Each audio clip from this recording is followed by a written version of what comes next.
Recording. Right. Hey everyone, good evening. It's a incredibly rainy Sunday evening over here.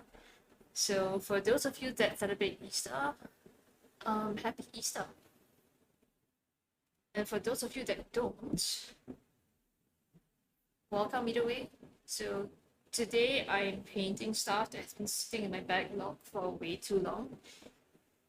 Kind of just like all my other stuff that has stayed in my backlog, but these are actually for a game. So I need to get them done as soon as possible. Or Crimson is gonna have to run games with unpainted minis. Who does that? Certainly not I, because I don't run games. Make him do it. So I figured that since I was gonna be painting this in a bit more messy of a fashion, I might as well use some of the paints that I don't normally use. And in fact, ever since I bought them, they have been sitting mostly in the corner, unused. I don't use them for terrain because they're a bit too on the expensive side, and I don't want them to go to waste. And these are my Scale 75 artist acrylic paints. They're some solid paints, and Scale 75 is not a bad brand. So these were the paints that I will be using today, as well as my Uptilang 502 paints. So those actually had the stupidest backstory behind them. And by that I mean I'm very smart and make the smartest choices.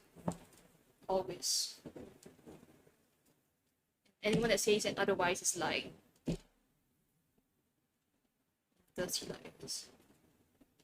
But I thought that were actually the oil paints from Uptilang, and that's what they're known for. They have some amazing oil paints, and I wanted to try them out. I was like, I'm gonna buy this set because it has the primary colors, and I'll pick up sepia as well. And it turns out they were not oil paints, they were acrylic paints. And I found that out after I opened them, put them on the palettes, and dropped some oil thinner into them. Which is why it haven't really been used much since then. So this were the paints that I got from the Scale 75 Artist Acrylic Kickstarter. And they really haven't been used.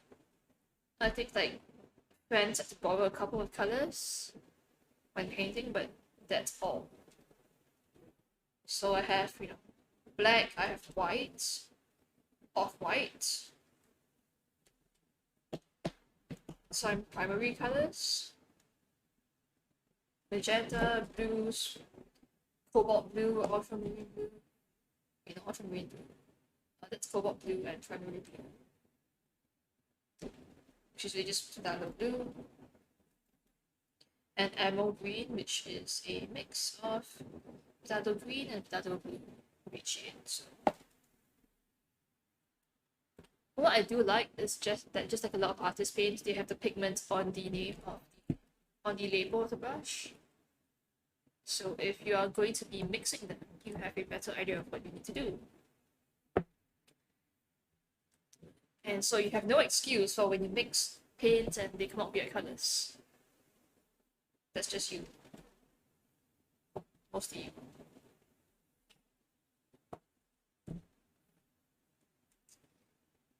And so I figured that if I'm going to be painting this plague crawler creatures, this monsters from your worst nightmares or your best nightmares, depending on how you look at it, I wanted to use colors that were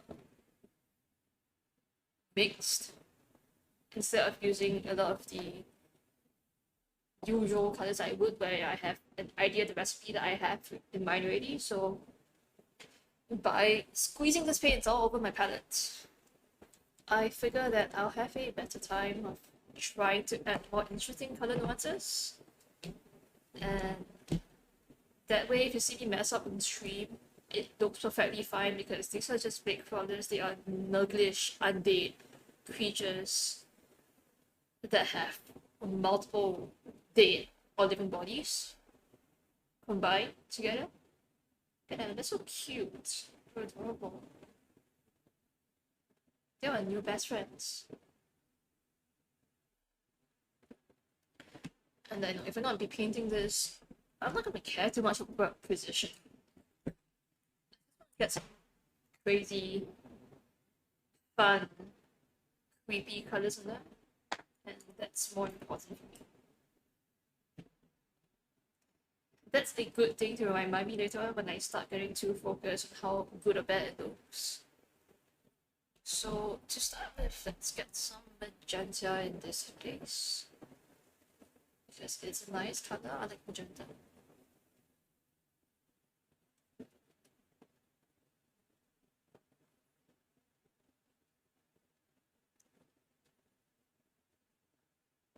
And this is a buffy, extremely bright magenta. It's quinacridone magenta. And if you're talking undead creatures, zombies, and their family, you want your purples, your magentas, your greens. I guess so. This has emerald green, deep green. That's a pretty nice primary green color. A bit leafy, but we can tone that down by adding some horrible things to it. I'm sure it would mind.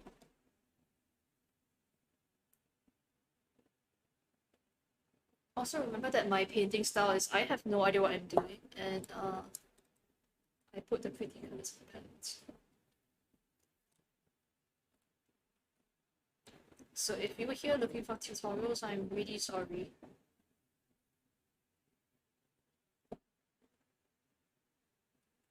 It's got some off-white, which is mixed with Hagen yellow oxide and Mars black.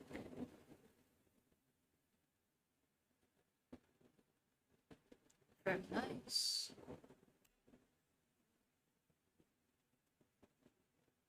I don't think we're using too much of that on its own, so that amount should be fine.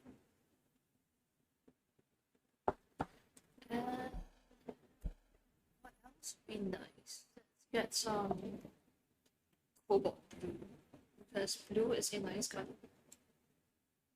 Ah, safe.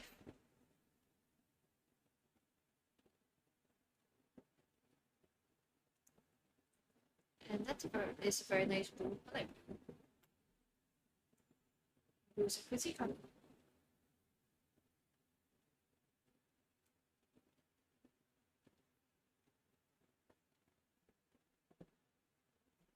And some darker emerald green that's not the deep green that we have there. Ooh, this is dark. I love it.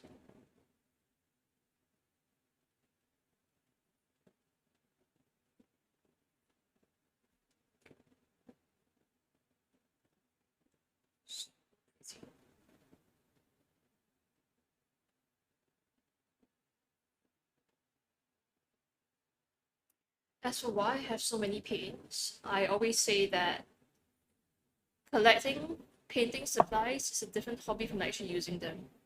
And I have both as a hobby.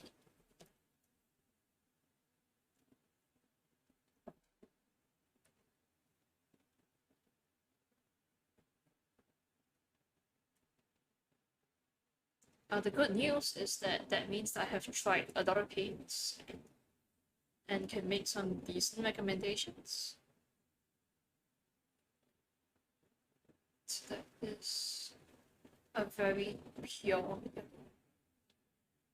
A little bit of flash tone in there so that I don't have to mix it because I am lazy. Just a bit.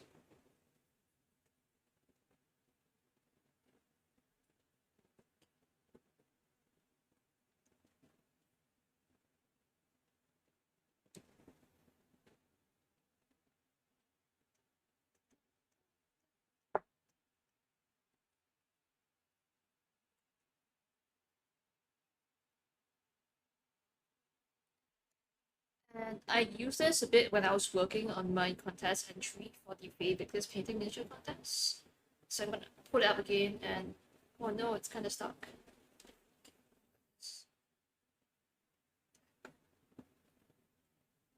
Note to self, the threads off before I close it.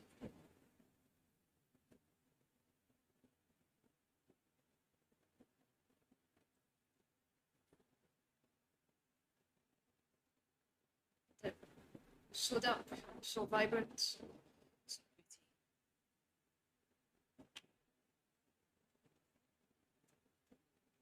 I think this is dioxide purple. So it's this extremely dark but pretty translucent purple. And that means it's really nice for shadows. You can place it over most things and work out from it, and it will look. It's just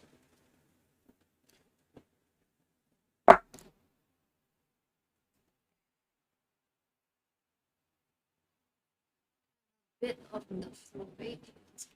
Right, primary rate.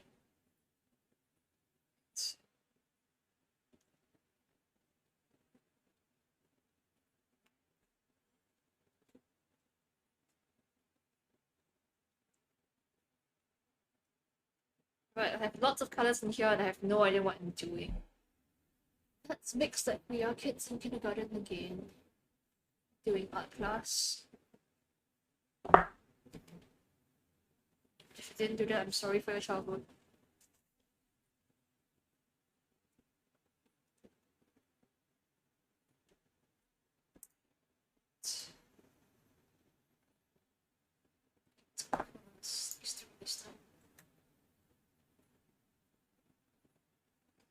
And let's pick which one to go with.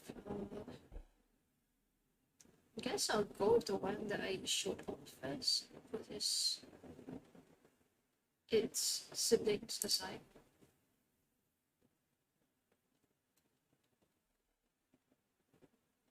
It's so disgusting. Just absolutely disgusting. I think I can try mixing the magenta with the purple to make it slightly brighter. So a little bit of red in there.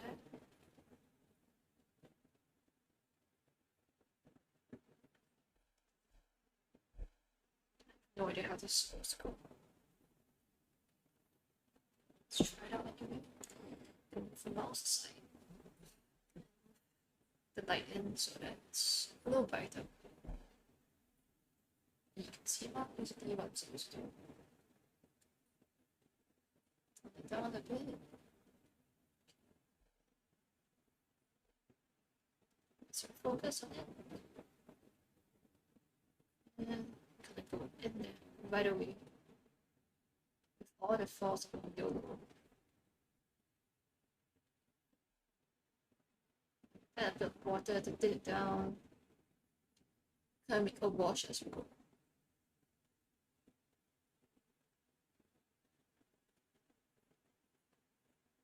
And this is a very nice purple color. Very intense because the magenta as well. Though of course it's going to dry a lot darker, so I'm not worried too much about how bright it looks.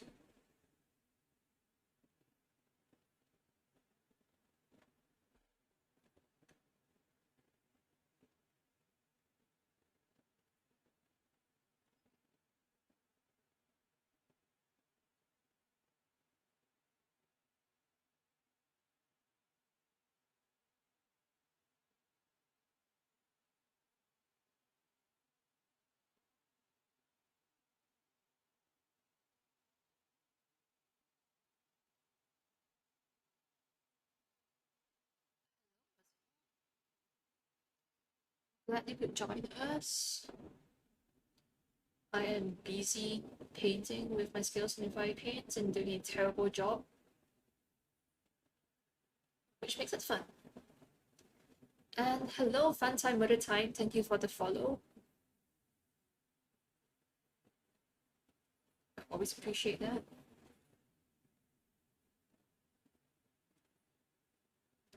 So, if you missed what I was talking about earlier, I'm working on the plate crawlers from Clay Cyanide because we need them for some upcoming D&D games.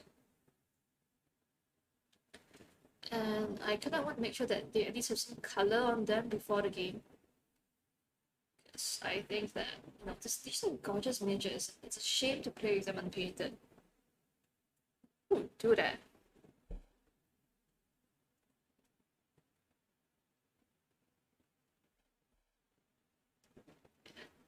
They will be. But I'm not sure if that's even considered terrorizing them if they're having such a good time.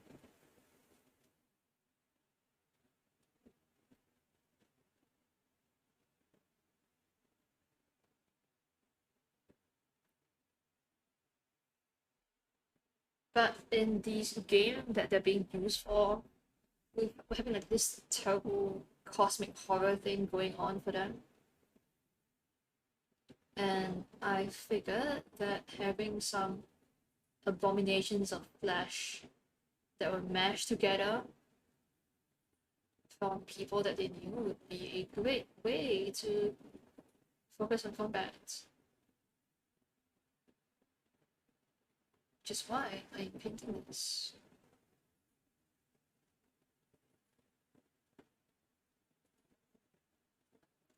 So I'm kind of going for the pure dark violet in the shadows here on the lower lids. I'm not entirely sure how I want to do the bases, so I'm just mostly ignoring them. But I'm not too fast if I get a bit of dark violet on there because it always works as a shadow color. We are safe, people.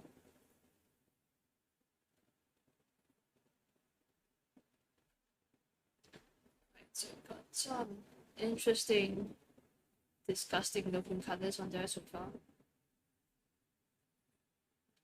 And of course, before I worked on this, I did a bit of a zenithal on this miniature to help save me some time.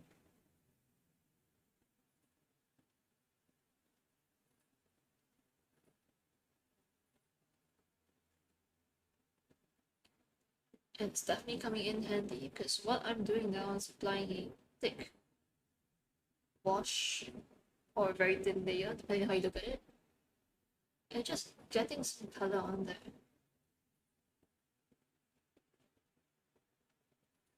And having that previous zenithal shading helps a lot with this method of painting.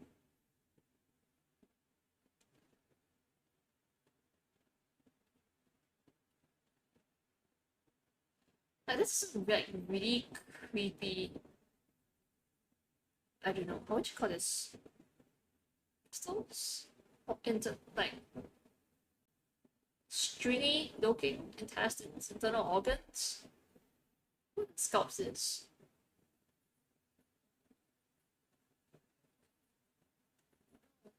I see a tiny support that's left over.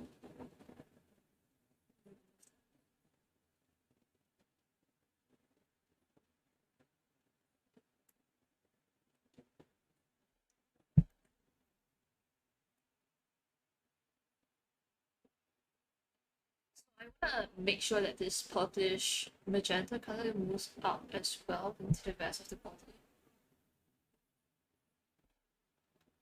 And I think that maybe because there are like two different heads on here, at least from the front, there are two heads so far.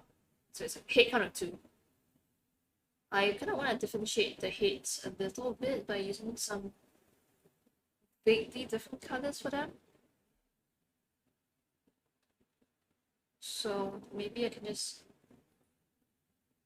use a slightly different color to underpaint one from the other.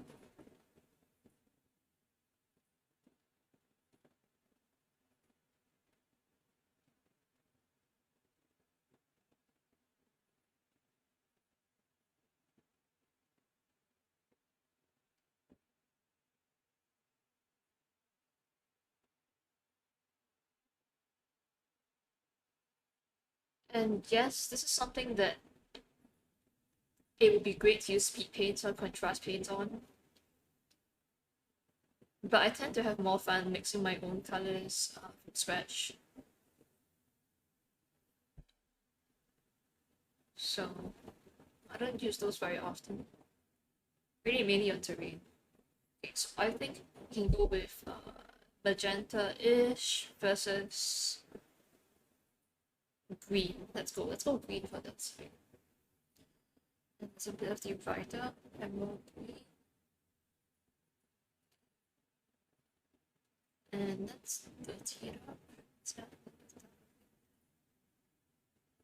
a little purple.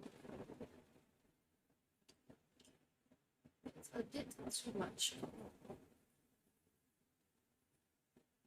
You can never have enough purple, right? It's dark. Rich, very grimy.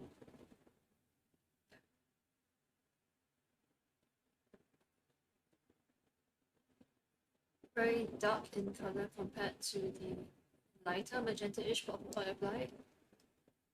That's okay.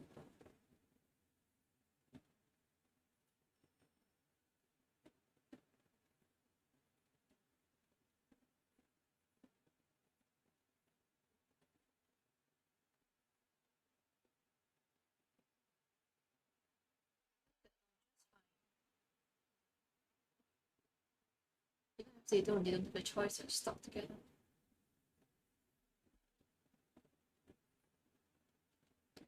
It's like being put forever with someone in the get along shirt. But a far more disturbing manner.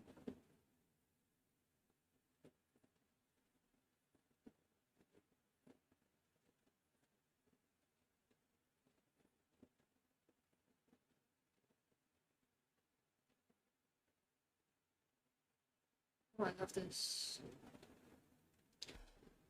Though it's a bit hard to see. This camera is never set close enough for me to actually paint properly when using it.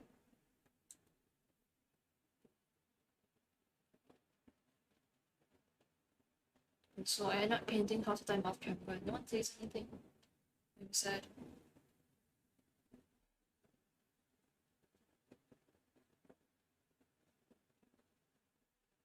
Let's get some magenta-ish colors in there.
Make sure to highlight.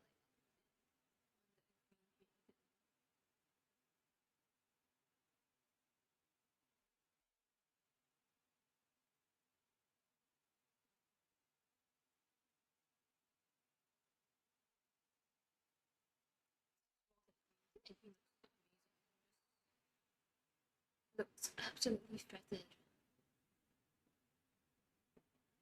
And that just suits what we want so well.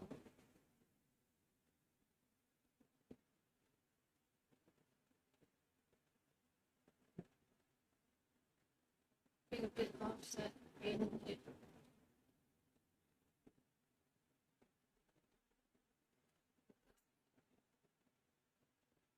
highlight out that green, bit of yellow.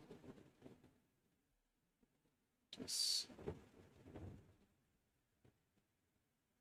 And if you hear thunder in the background, it's because it's really coming down outside. Super heavy rain. Which makes this a wonderful Sunday to be sleeping in at home, being lazy.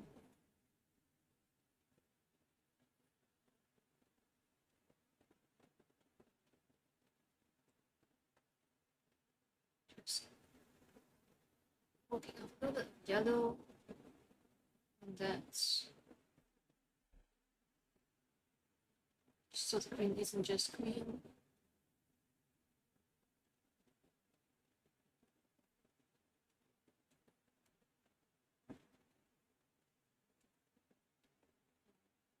Over to the back, where we might mix in a little bit of the red with the greens.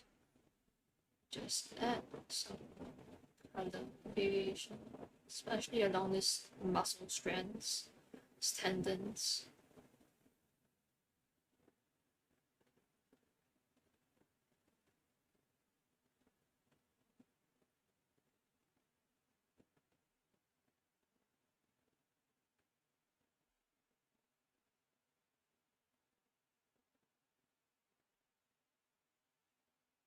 Ultimately, the goal for these creatures should be for players to go, oh, what the heck is wrong with you, DM?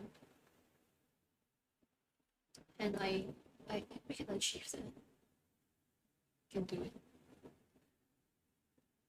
Work very hard to make the players question the sanity of the DM.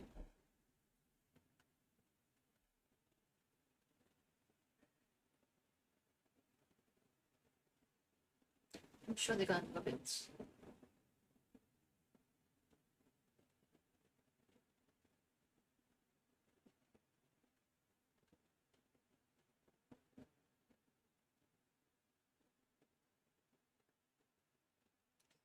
The nice thing about these creatures as well is that though they are technically on medium-sized bases, they could pass for larger creatures. So if you really wanted to, you can just put it on a larger base. And that makes it really versatile for all kinds of creatures, from flash golems to buffed up zombies, star spawn maybe. Hello, good evening. Glad you could join us. So I have kind of underpainted most of the color that I want to go with on this creature. It's nightmare-inducing creature.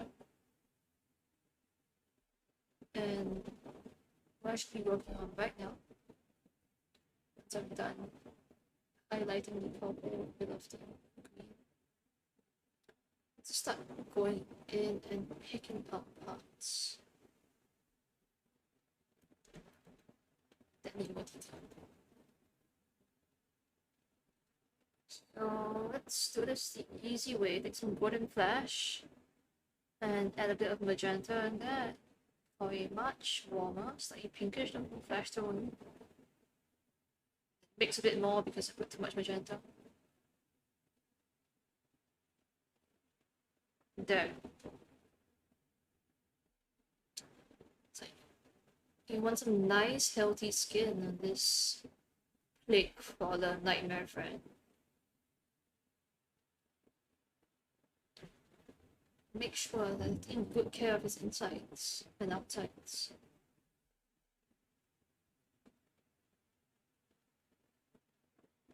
So today I'm using the paints I don't normally use because I figured that if they're gonna sit on the shelf, I might as well just use them for once in a while. If they are too nice not to use.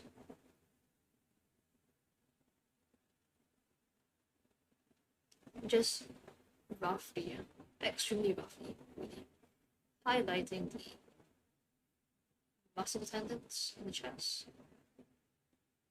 So building up some color variation in there. You just get to tie the green and purple sides together.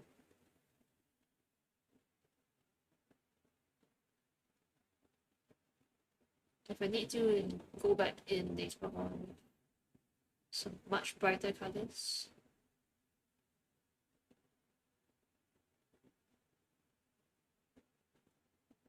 Right now, it's kind of just applying it via overbrushing. Sticking that lighter color and applying it with the edge of the brush. And quickly building up some layers.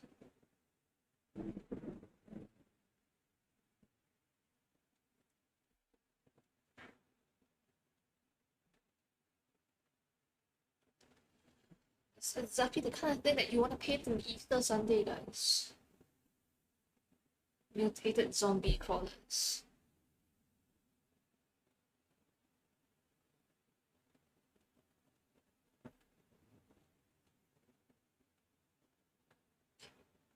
Get off my brush a bit.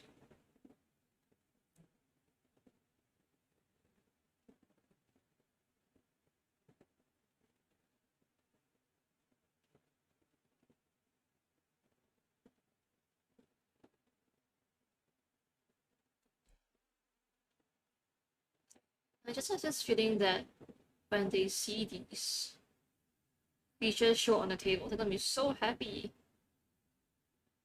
to be reunited with old friends. Okay, so I think I'm a bit the primary weight. I'm going over the intestines, I guess, and adding a bit more color there. So I think it's gonna look a bit better than just purple.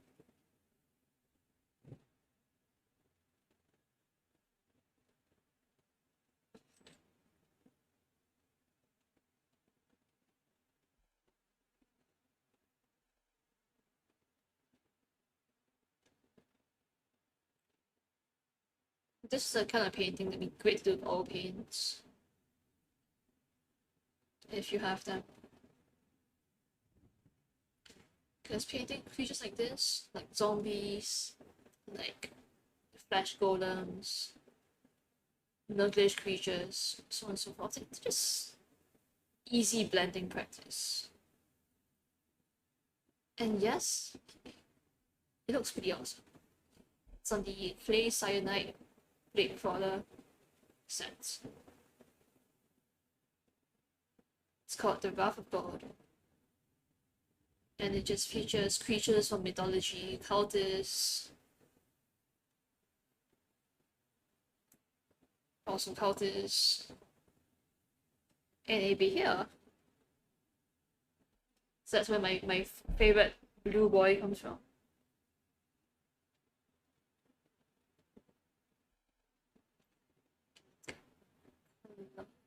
More color, more better.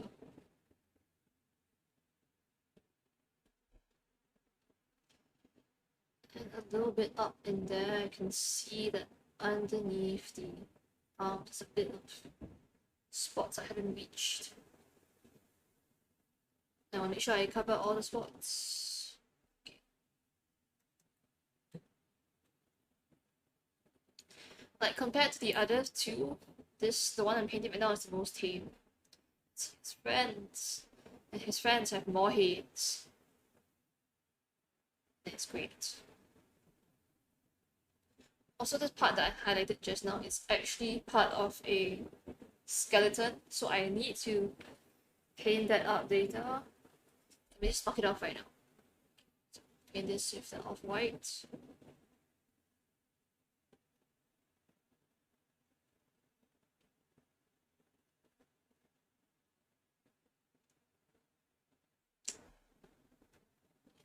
Right, arms and legs for days.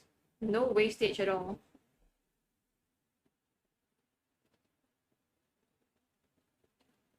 So if you need to practice painting rotten, diseased skin, like if a lot of zombies to paint, lots of undead, plague marines maybe, if you are playing Warhammer, for example. This is a really great piece to practice on.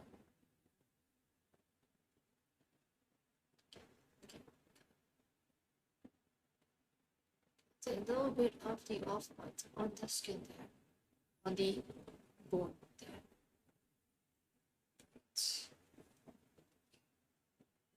And now the top part, let's drag down, tie it up more. Let's build up some layers. Human-like skin.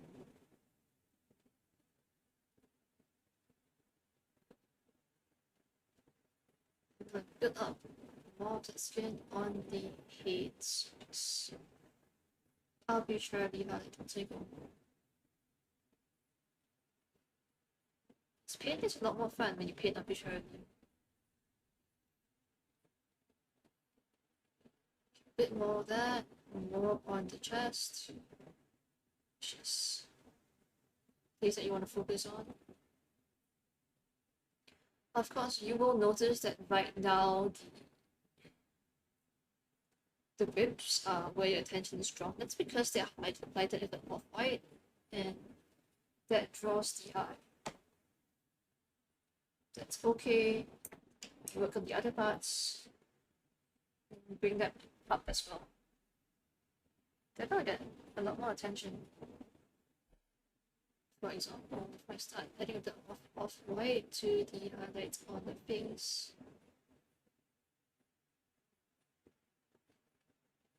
just a bit of off-white and mixing that in.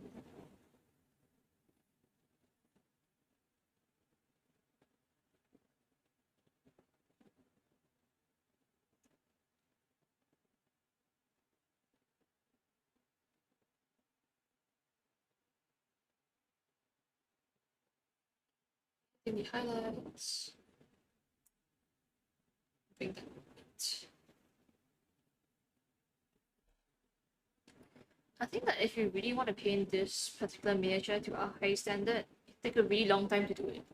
Because there's so much detail in it, right? But if you just want to get it painted to a reasonable standard, then it's a lot easier.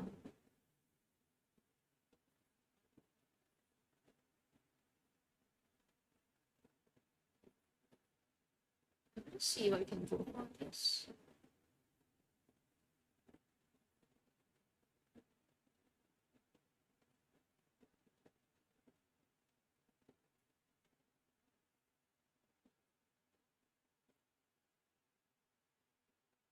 I went into the yellow, which is really, really bright. A bit too much yellow, in fact. But that's okay. Just grab a bit of the skin tone and blend that out along the body.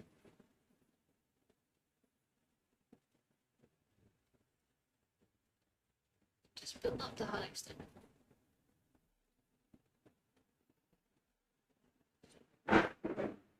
Ooh.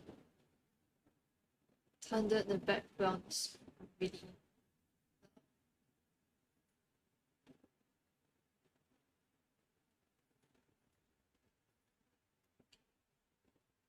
highlight up more around the chest, because that's when you get this really creepy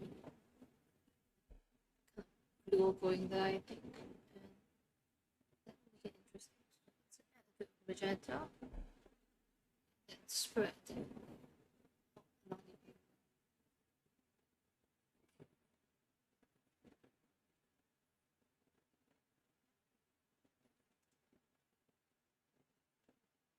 I have no idea what I'm doing.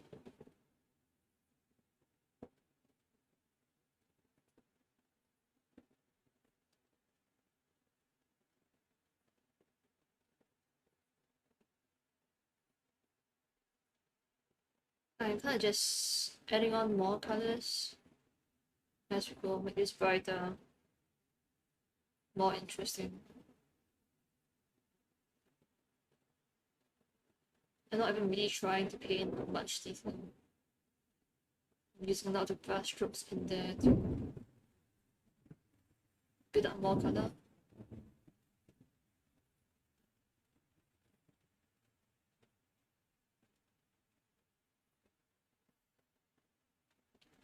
looks pretty creepy and that's cool.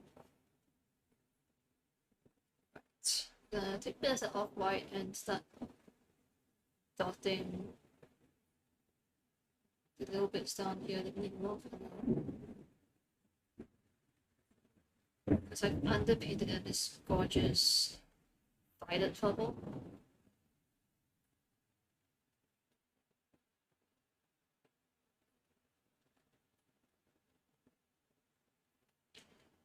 But it's so wonderfully detailed that I need to add more color to this. Oh, it's a shame.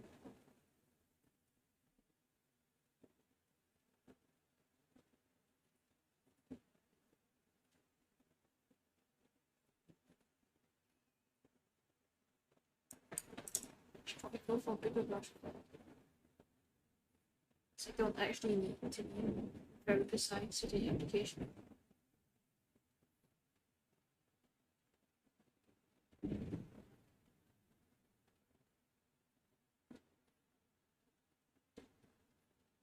Step the surface, apply some highlight through dots unevenly.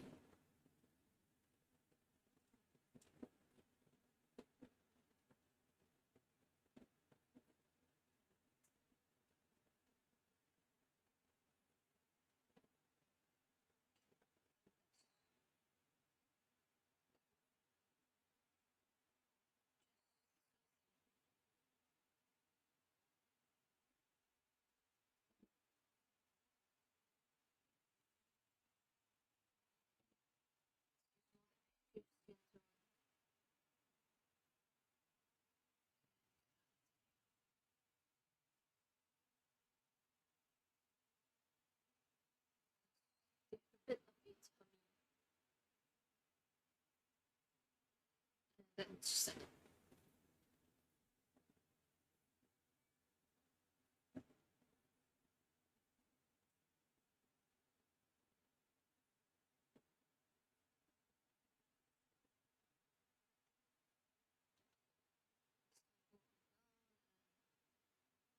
Briefly highlight spots in the back.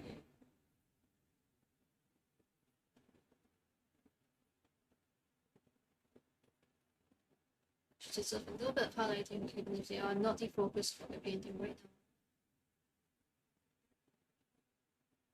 So we don't want it to be too boring looking.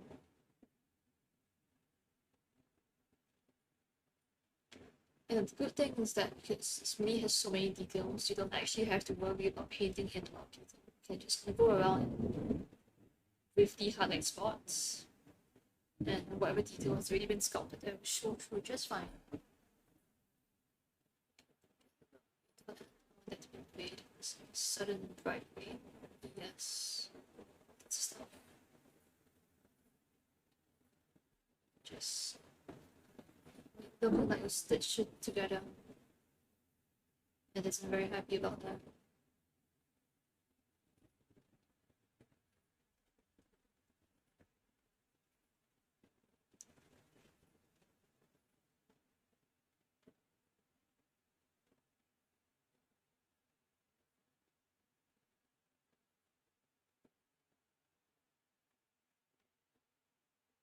Okay, so I guess the kind of creepy thing to think about is that if most of this body is made up of different body parts, and they look kinda human, where did spider legs come from? How are they made?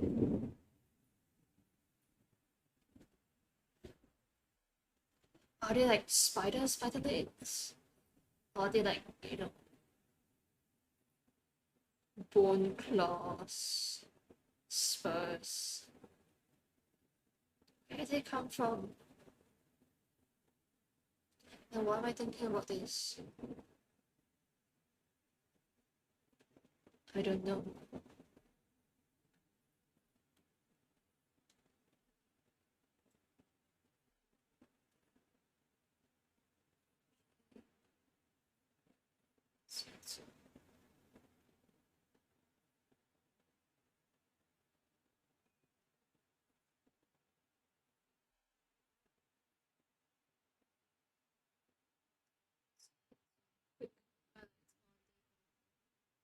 Mix a little bit of off-white into some magenta, teeny bit as well.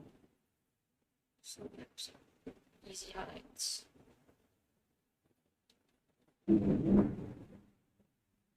So I don't really feel like painting reflective carapaces.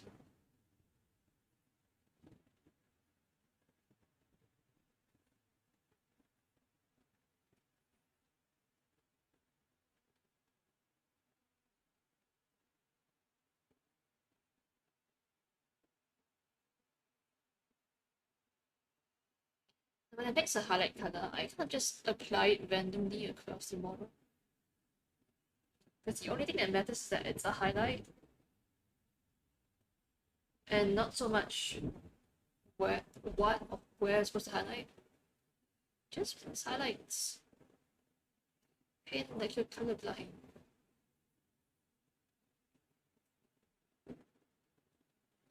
It's actually pretty fun. Stipple on the highlights. Scroll borders.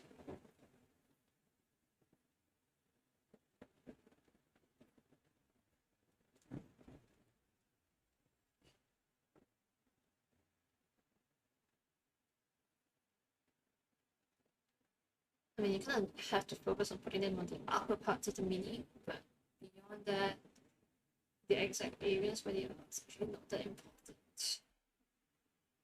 At least on this piece.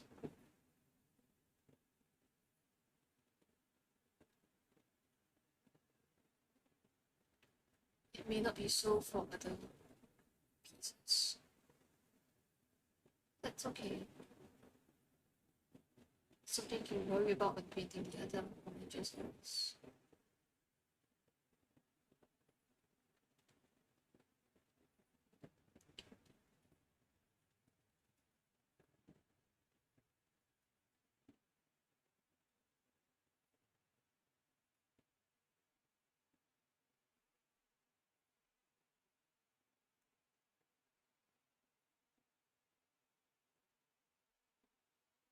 So looking at the front, it kind of looks like the legs, the spider legs, come out of the skeleton. So I think I was right, and the spider legs are made from the skeleton of the creature. So I guess what I'm gonna do is highlight that ribcage so that it's a little bit more in line with the other legs. Just kind of get that purple on there.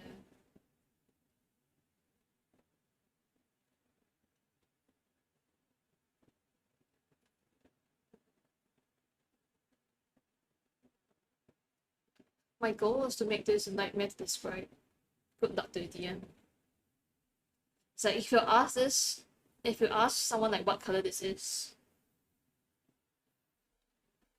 I'm not sure how they will answer you. Purple's not right, green's not right, flash tone is not right.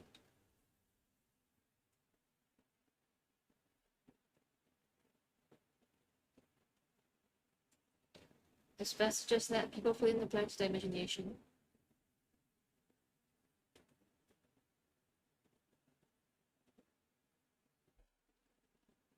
It's weirdish. Posture check, thank you for a reminder. Was I going off screen? Okay.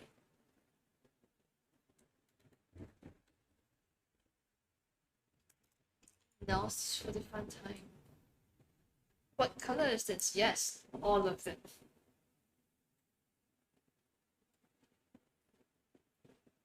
How do you mix the paints for this? Well, I put them all on the palette, then I mix them all together.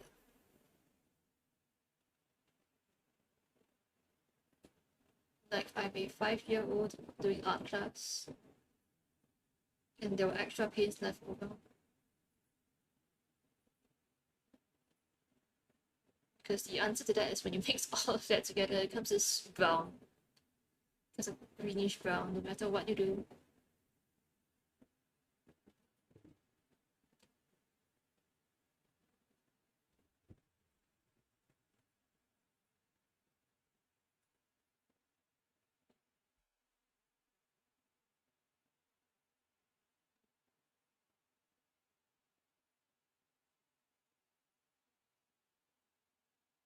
I do have to say that the most difficult thing of art class when you were a kid and had to paint along or draw along everyone else was making sure that no one ate your crayons or your glue. Seriously, why do people eat glue?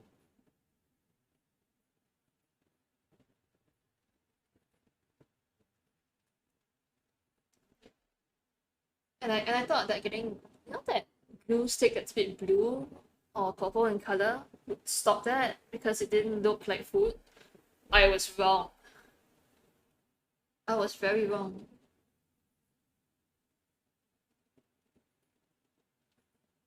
I could not have been more wrong.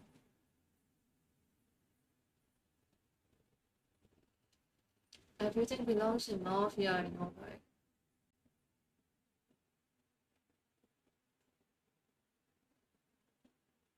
After it's like, sir, please eat your own art supplies. These are mine. Thank you very much.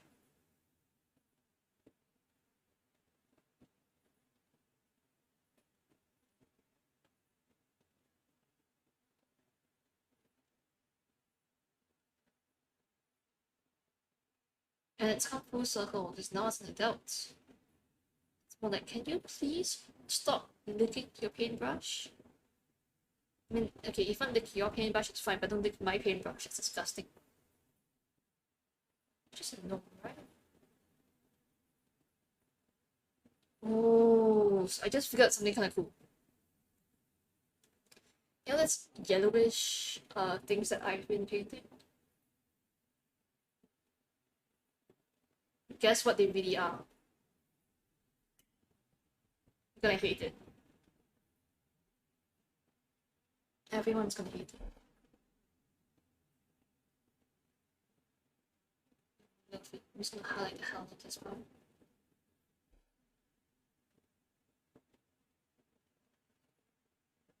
They are actually egg sacs. Yes, they are egg sacs. No, it's worse. What would have been fine? They are egg sacs. Like, you know, brood mother? They're gonna be little baby plague lovers coming out of you.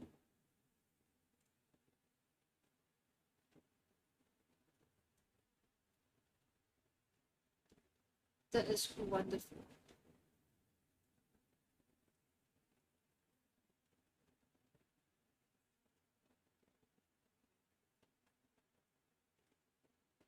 I wonder why our players have PTSD sometimes. They need to hear spiders for a while, they're just gonna shut down.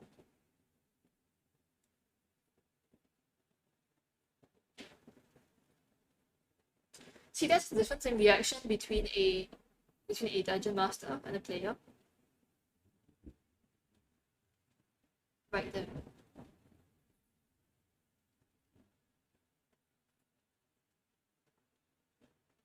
Of course, I am not involved, I just paint the things.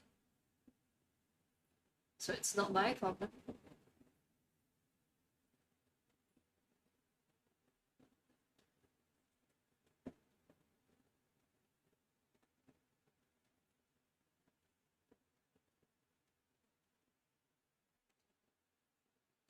Let's get some glowing yellow. Finish the pink sense.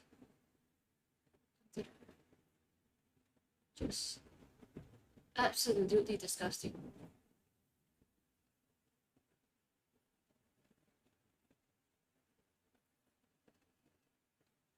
I hope no one is scared of insects or body horror.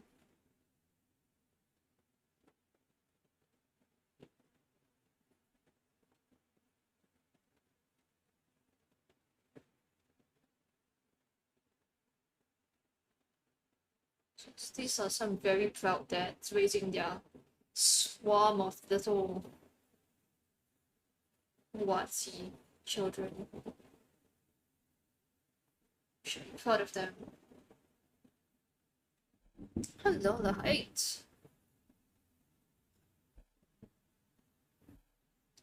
I see you joined us. I just figured out that the things that this creature's underside is plastered with, just egg sacs.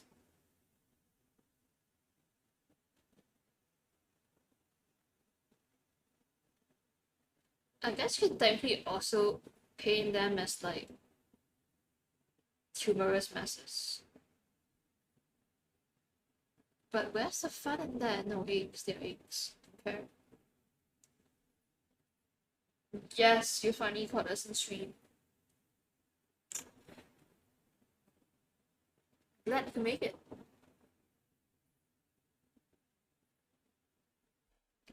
But then again, I haven't been streaming as much as few weeks because we've been really busy working and stuff.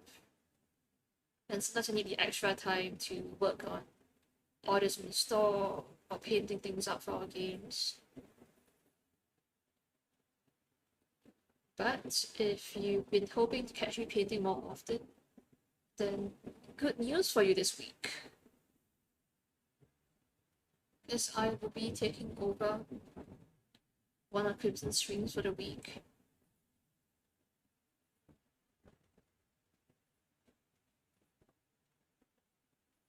You can't say anything about it.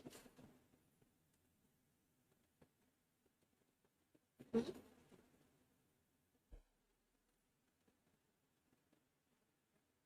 No, this coming week I'll be taking over some of the streams that Crimson normally does.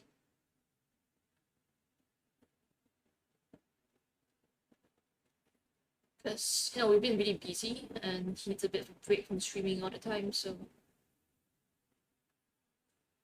I'll be streaming more this coming week. And in fact, we'll both be on stream on Monday, tomorrow. Unless things happen. Which is entirely possible because it's a very busy day for us.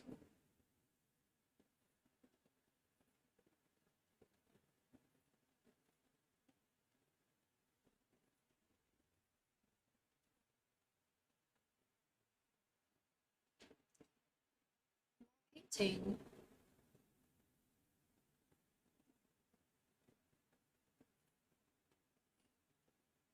It'll be terrain painting, so nice and relaxing. You can come paint along with me or working and stuff. What makes I don't bite? Mostly.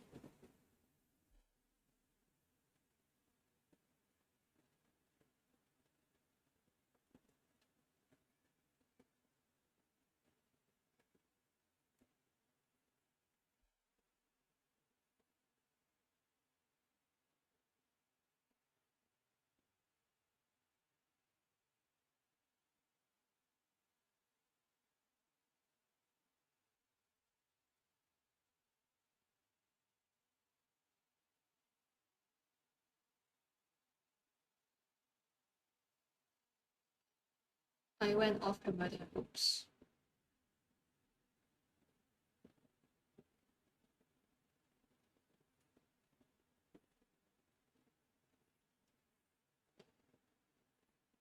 And I could also do gaming streams, but if I start gaming, I won't be going home on time. So I avoid those.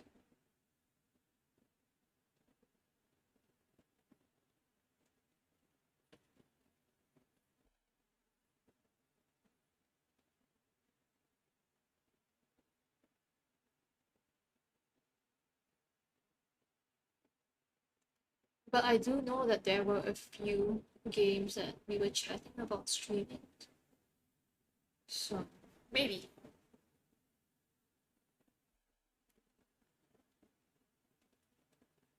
But I wouldn't want to deprive Crimson of his gaming time with his Crimson Wings. It's very important.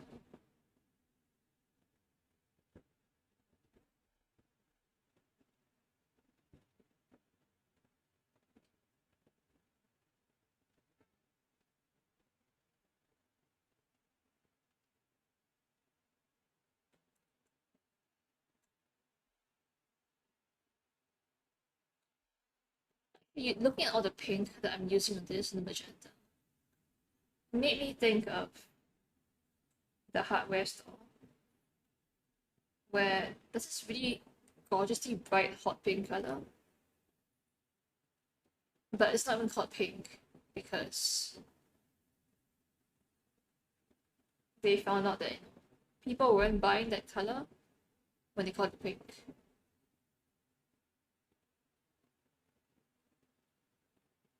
Because they had fragile egos. They didn't want to be caught buying a gaudy color like pink.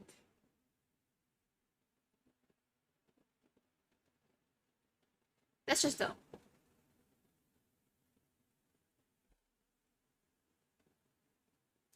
Use all the colors.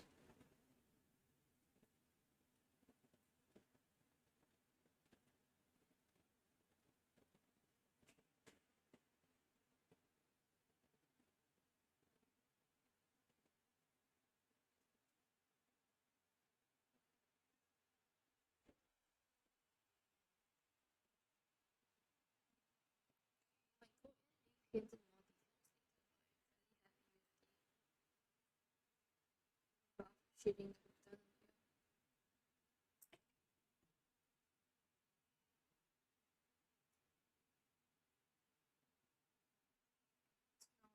about painting in some bright skin tones.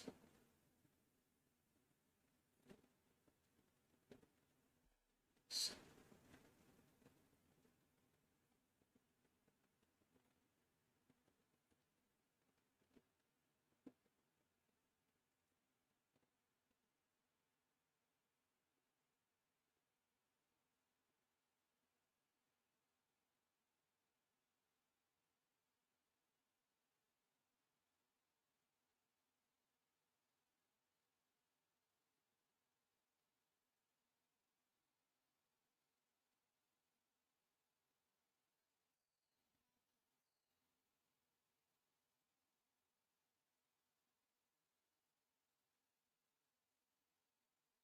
but I know I promised that I would be painting a zombie dragon sometime. So maybe I'll do that next weekend if I have the time.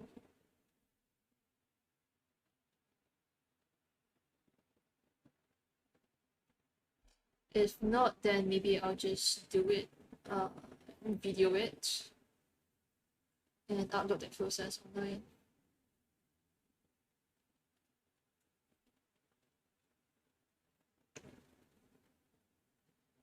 It really isn't that difficult. This is actually more difficult right now. Just getting the details of this tiny miniature right.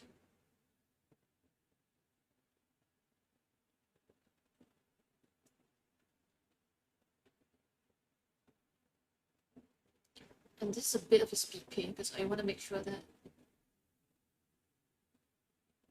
I can finish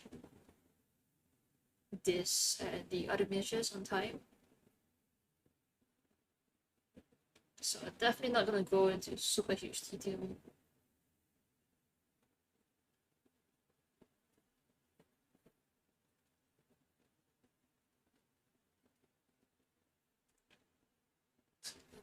Wait in there to highlight a bit more interesting.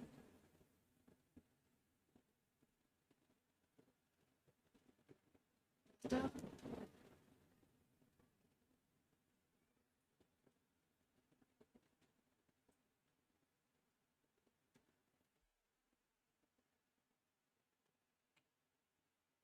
I'll be sharing highlights on the purple.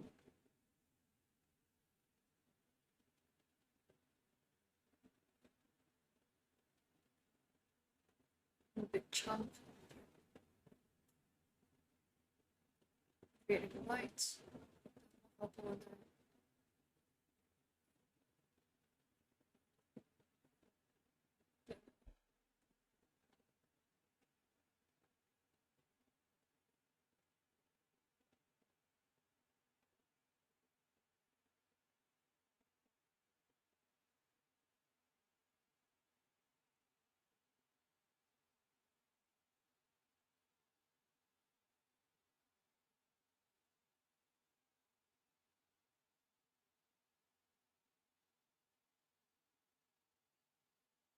Screen again. Oops.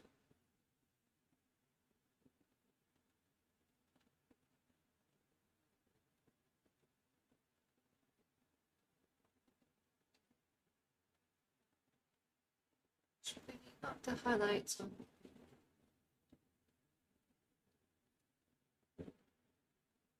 these spider legs. Using an H highlight stipple.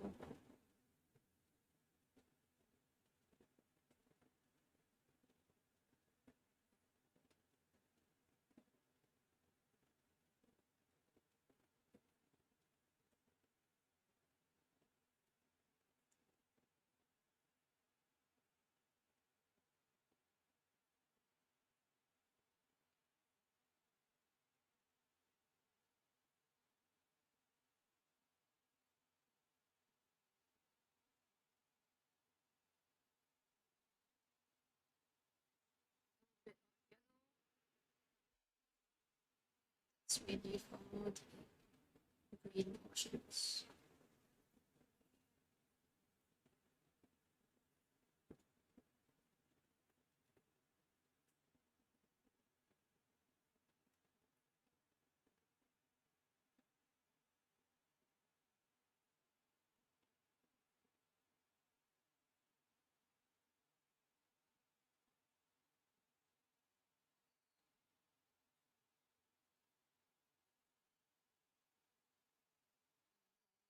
Arms and hands. We want the chest area and area near the face to be highlighted up more with more interesting colors.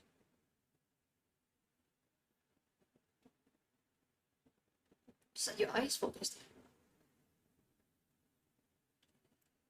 As your eyes move around the piece, you notice smaller details that kind of like glowing egg-like things. A little bit more highlights. Let's work on that.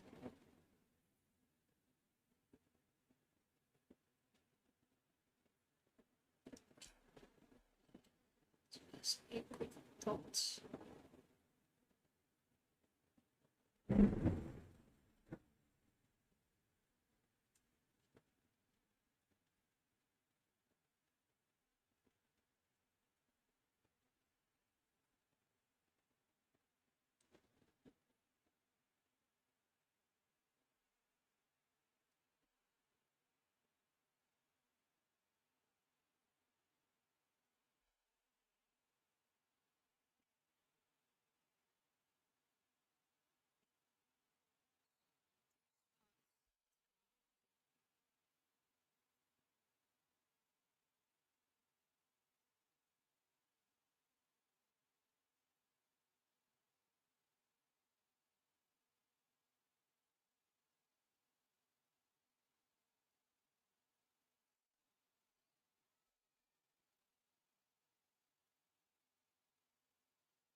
Just using that flash tone, that light flash tone color, to draw a few lines, add a little bit of texture.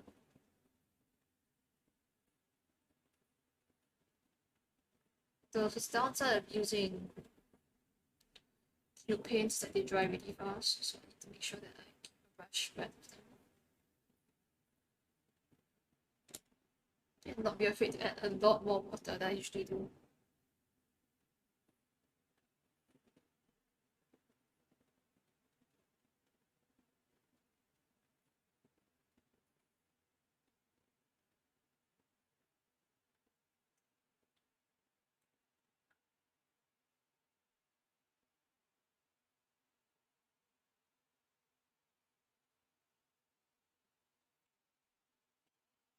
This for now, put it aside.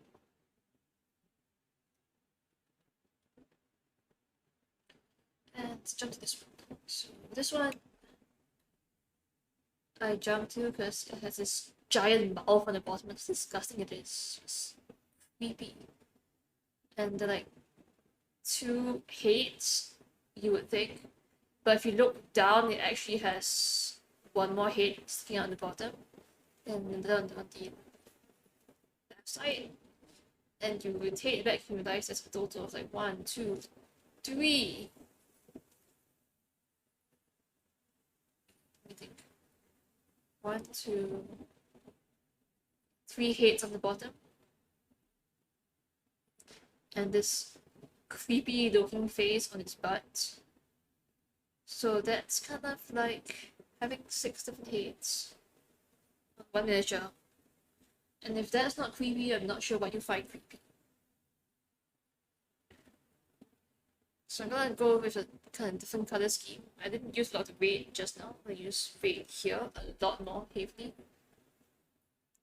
So the first thing I'm gonna do is just apply it before of the red.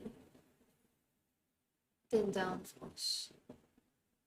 It's gonna be really bright.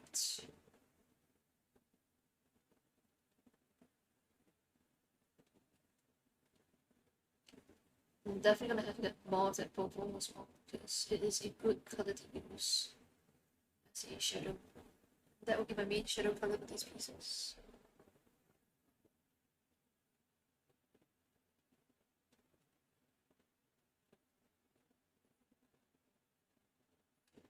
And using some of the same colors across the piece will help it look like they're all part of the same kind of creature. Goodbye, radar. Now you're red gone.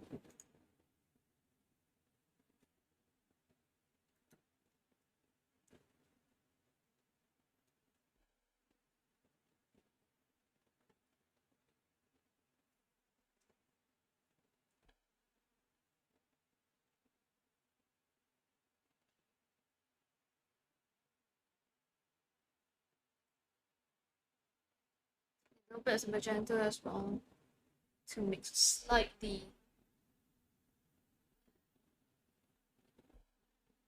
more, I guess, true red. And it's incredibly bright, very powerful. Little overpowering, so I need to spread that out more.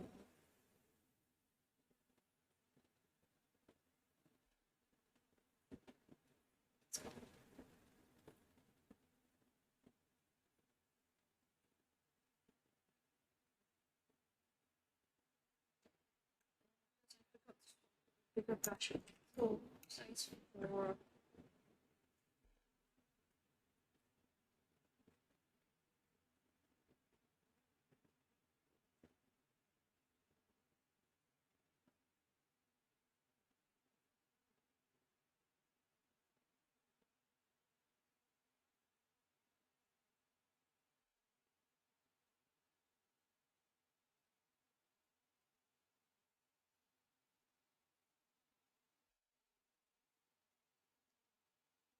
Exactly what I say I do to my brushes.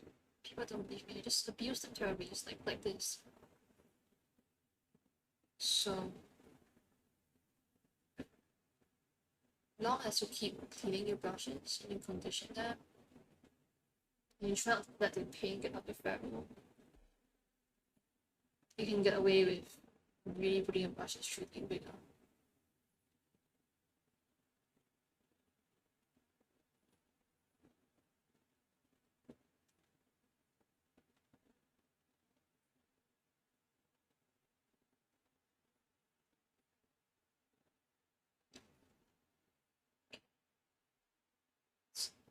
Lot of that read and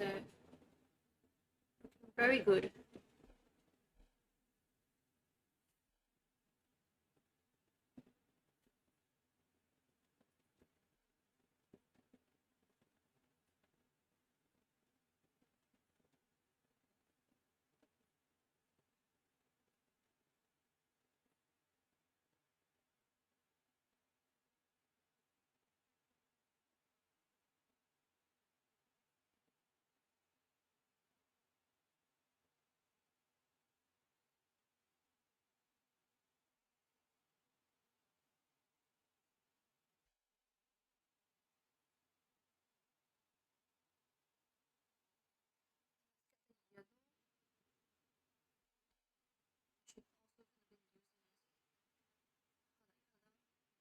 There's a little bit of red on here.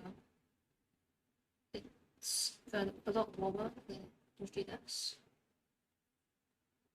Except for the parts that I'm painting directly over the grey with no red at all.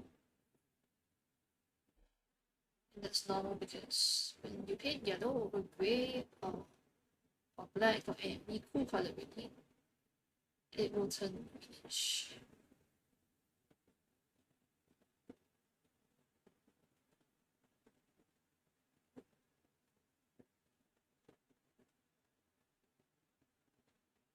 Getting this bit of red on my brush and roughly bending that into yellow and some orange colors.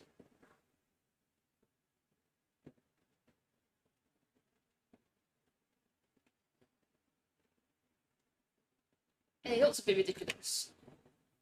It's a bit bright and shiny for such a disgusting looking creature, but keep in mind, it'll be fine. Just need to make sure that I highlight correctly. I'm gonna use a little bit of that purple. Just it will be my main color that I use across all the pieces.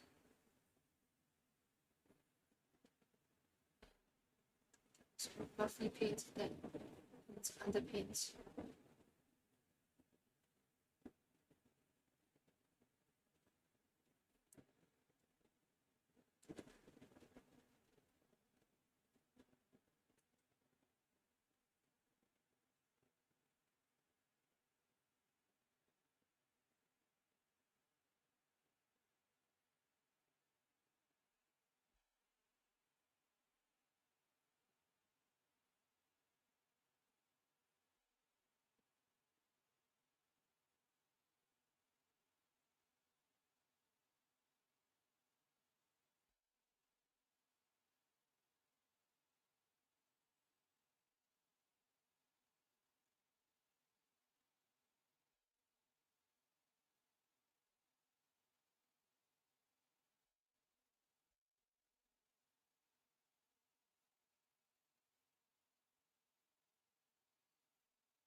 So I only want to put further away from the main body.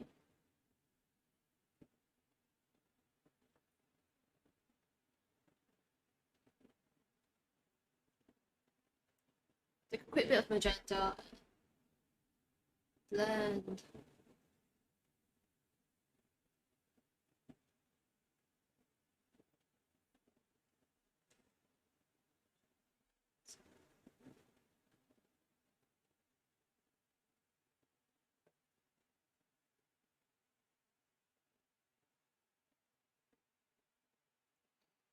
Oh, you can see that this thing has a lot of mouths on it, lots of heads. So Super fun to paint. It's like a mimic on steroids.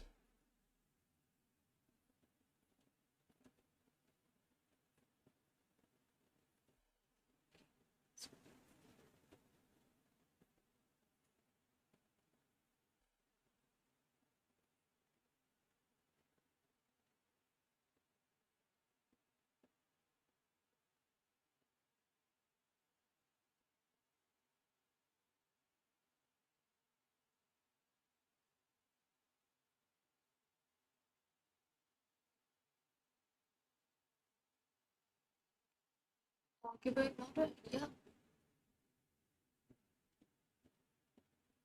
Especially with the amount of like hate and things on it. I could definitely see it causing people to be confused and hate their friends.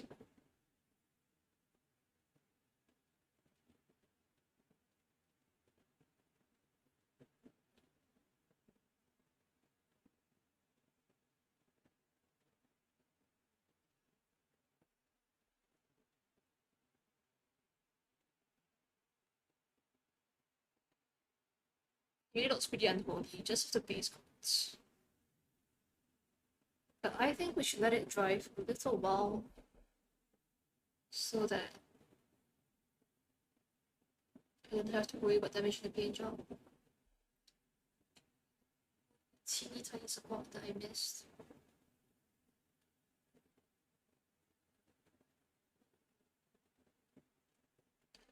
And let's get the colors set up for the third party member. Sphere, it's here.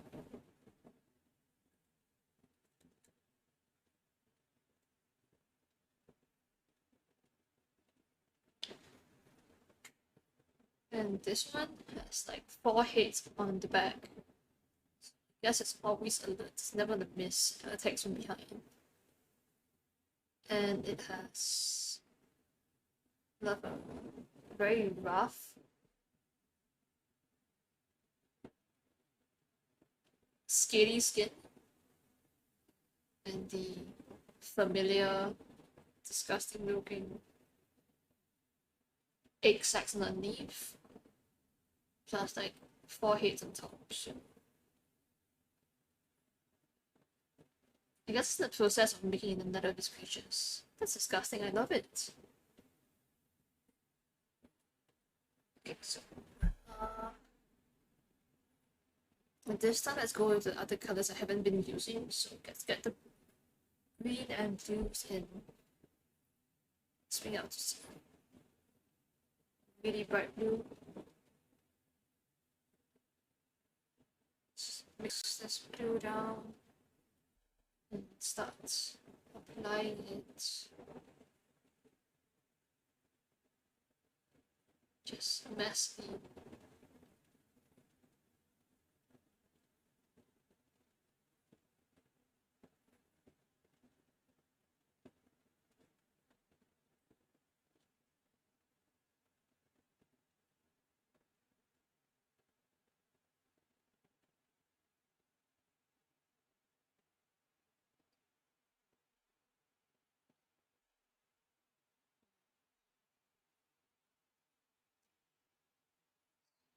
Pretty strong looking blue right now. The horrific monsters encounter a bigger scare. I mean, if it's going to be in D&D, we all know that the real monsters are the players, right? It's the party. Parties just do the most horrible things. And we know this. There can be no monster as evil or dark as letting your players do what they want. A little bit of green. Green.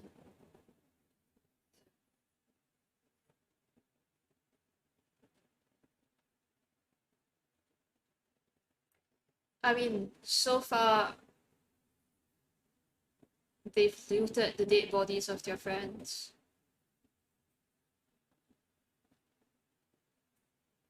And not had any issue with it. So I'm sure they'll be fine. The monster can't do any worse than them. Oh, cool. Build your changeling in Curse of Strahd.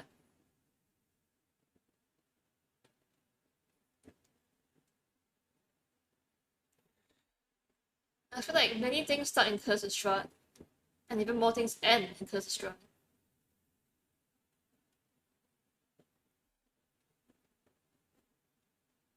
That's just how Curse of Strahd is.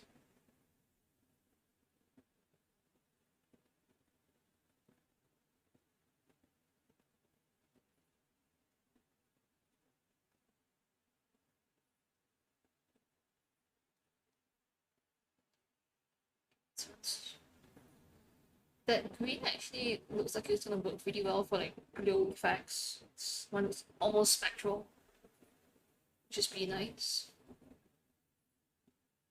So I'll take note of that if I want to use this again.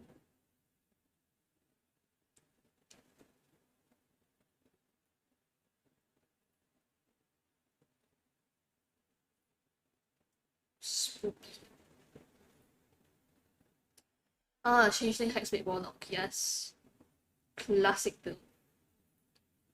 For, no. 18 Charisma. At level 1.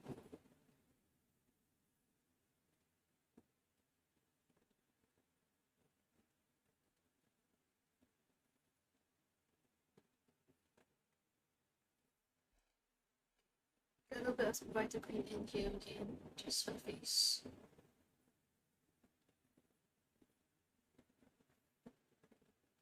Mm-hmm. I mean, Hexblade is great because it has such great story that you can do with it, but it's also a strong subclass. So, you know, if you need to be more optimized, and it works well for that. And you still can have some great roleplay.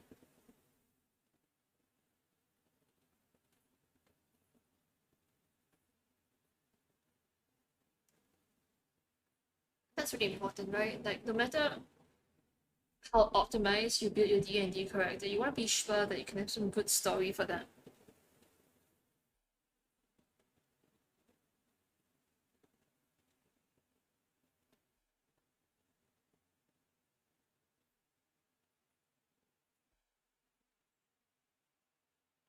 Like, I've seen plenty of people that say, no, they build for the story and not for the power, but when it comes down to it,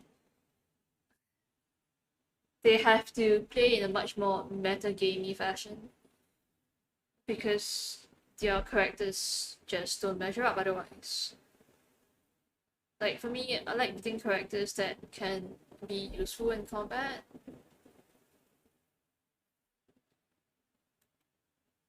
So that I can roleplay more out of combat.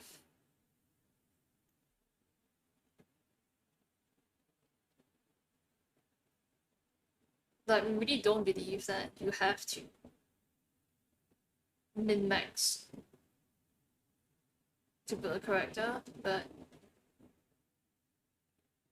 we try and make logical and sensible choices as far as characters go.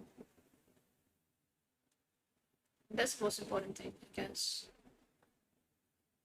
Making sure that your character has a reason for doing what they do. Yes, that yellow into purple looks amazing. Let's do it. More.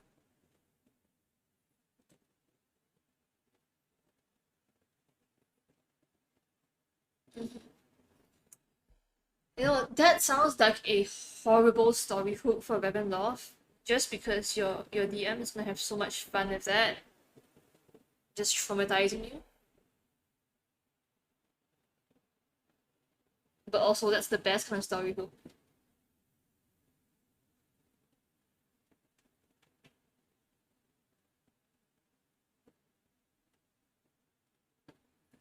So I think you're gonna have fun. Because it's drawing.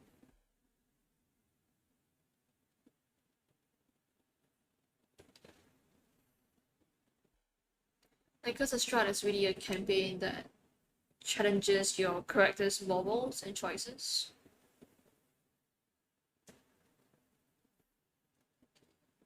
So I always enjoy hearing people play through that.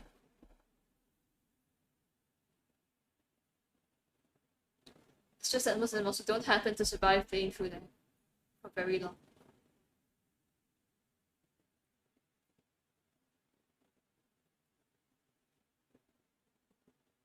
But it's also the fun part, right?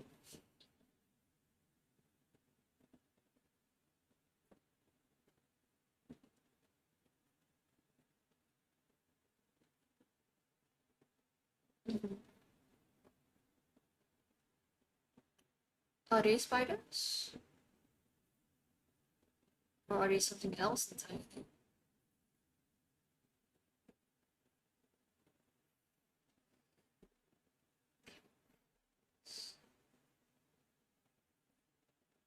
And I'm just gonna say that I could use this as ether caps, and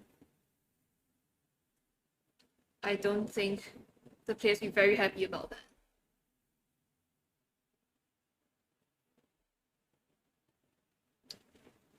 They're kind of like this, or the plague crawlers, right? But they have some spider-like limbs. They have some egg sacs, so I guess you can say they're spider-inspired for sure.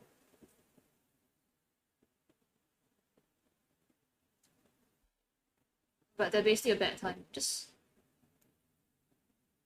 a horrible time for the players for sure. Which normally means a great time for the DM.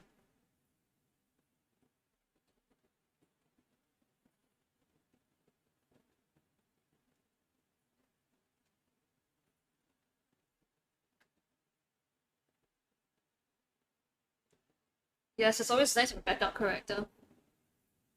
Especially if you're playing through as a strat. Please have a backup character for that.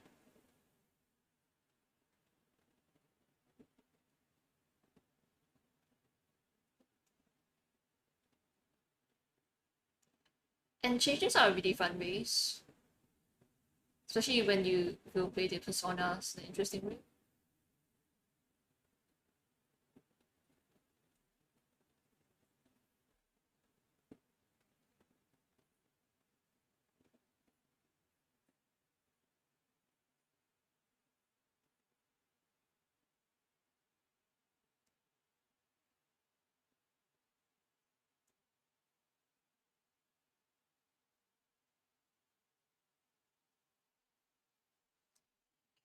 Put this back down because I think it's about time to go back to the second mini.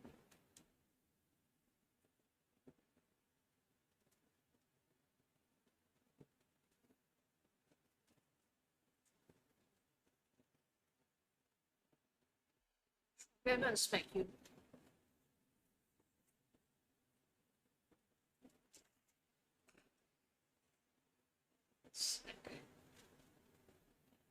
Seriously.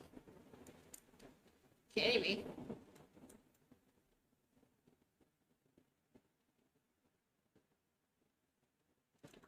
Well, I hope that she survives the Curse Strat.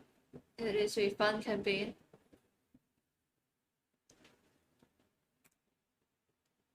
And I'm sure it helps if she has a good reason to want to survive and leave Ravenloft. Quick break. Just stretch first. It's been about 1.5 hours since we started painting, so it's some decent progress.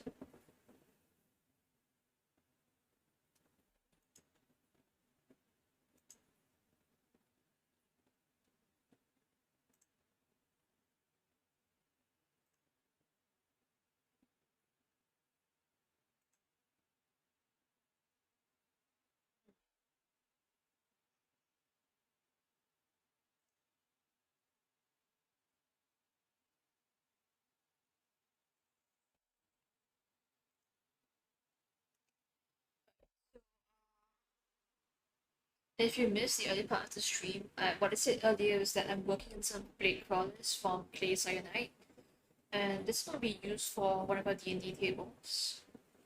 That's why I'm just painting them up as quick as I can. And this is the one I have mostly completed so far. Focus, focus. See, even the camera doesn't want to focus now. And that's just most of the color and details that I have in there done. Focus. Oh, hey Summit Forgery, thank you so much for the follow. I hope you like our content. And if you want to share how you came across this, just drop a comment down in the text box. So this is kind of mostly done.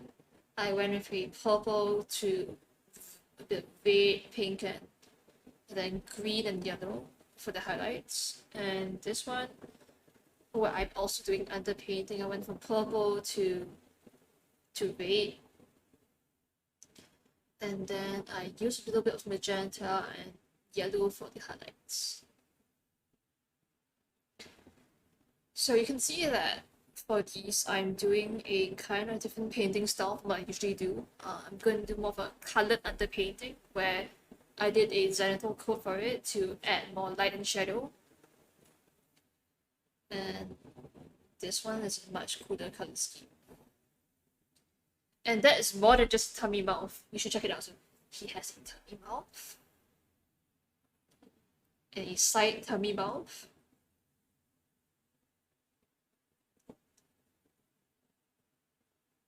A back booty mouth. And surprise fan on the back, on the butt.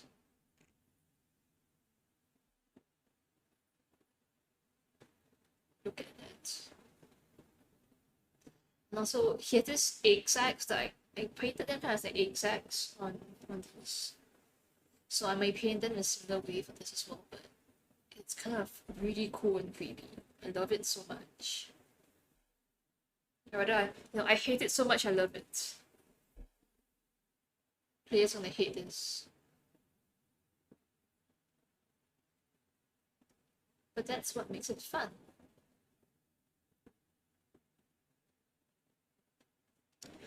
And I kind of only noticed this now that I'm looking again closer, but also... Shush. No oohing. Thank you very much. There is a weird looking head shape on here. And he looks like a spider head. It's a kind of monster. So I'm gonna have fun painting that. Alright, see you around, Trombe. Thanks for dropping by and chatting. Take care, mate.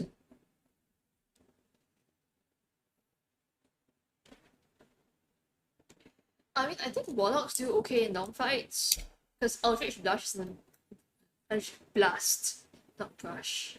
Oops. It's an amazing cantrip, right? And just having access to that makes Warlocks a lot more viable in long fights. I hope you took that.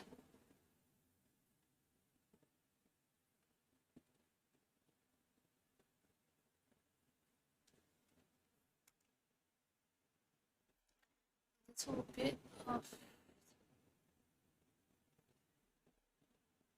I miss a bit of the upper roof of the mouth. So just getting that real quick. Just going in and hitting spots that are still a bit grey, because I don't want to leave them with no color. More color, more better.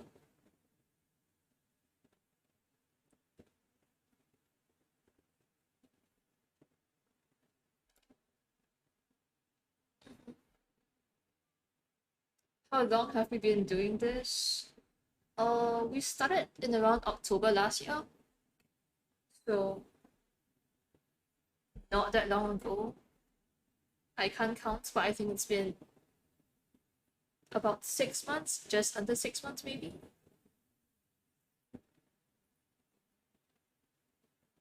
And yes, I do have Instagram. In fact, if you want, you can check out Instagram in the About Us panels down below. We post our completed stuff, and I also have a personal Instagram.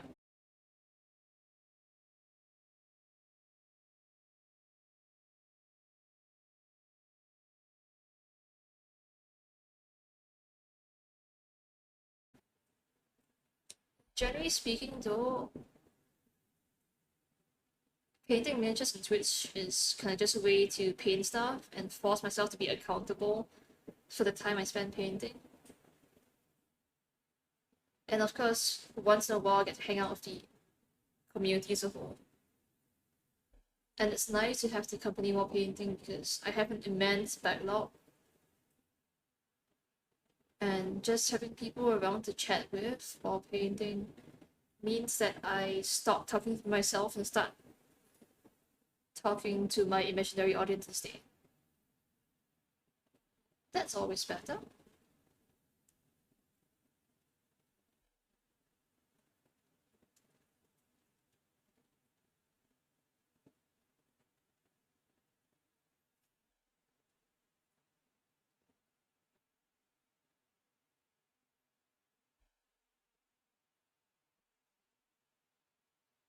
Right? So, I mean, sometimes I am not quite as focused doing small details in streaming, so I kind of try and work on the big picture stuff, sketching in colors and values and everything. But this is the Twitch channel that you started, right? So you can get a shout out to Summit Forgery as well. Thanks for dropping by, and I hope that we can help you with getting a few follows to get started.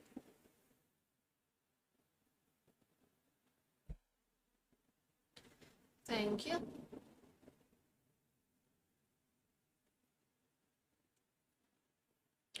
And I guess the hard part for us as well is that we're not in the usual time zones where people are streaming because we live in Singapore. So when I stream, it's normally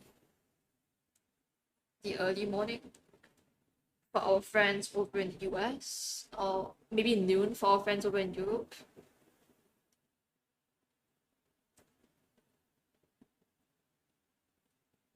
So I really appreciate when people that are out of our usual time zones make the effort to come down and hang out. You guys are awesome. Thank you very much.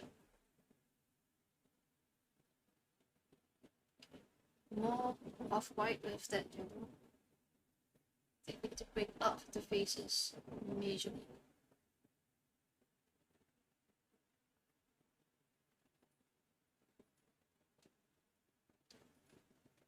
Just save that for later and do a yellow wash first.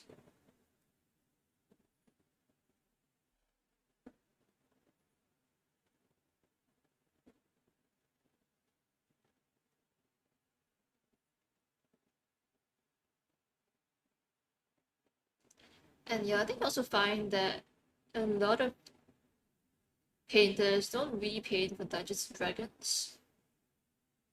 You're gonna get more people painting for war games or Warhammer. Just painting for fun. So it's always nice to see someone else that's painting for their games.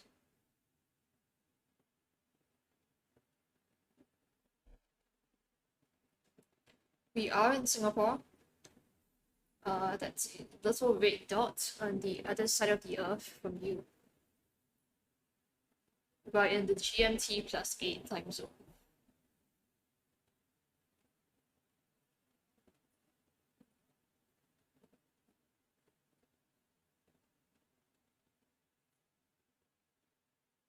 So we are quite literally on opposite time zones.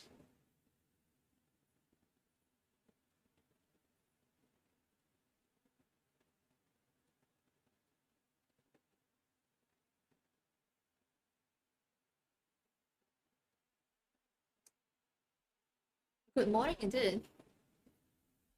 What's for breakfast? Is it something tasty? Tasty food is always good.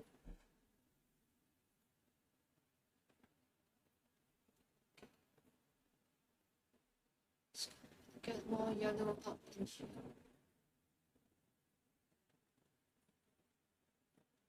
It's got some weird sunset colors going on now. I'm not sure how to feel about that.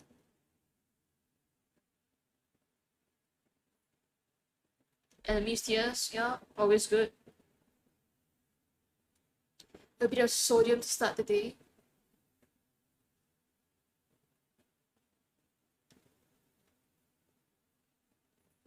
lovely for cooking pasta with.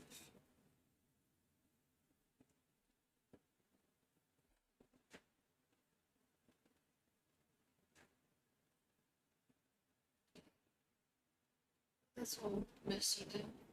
Smash off the brush.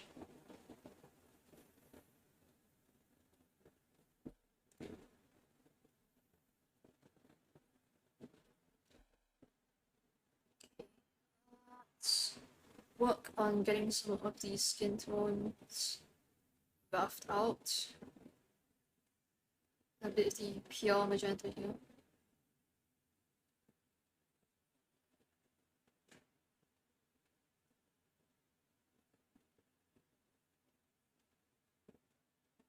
Some lovely pinkish skin tone. And perfect to start using the highlights inside the tummy mouth. Just roughing in the patterns.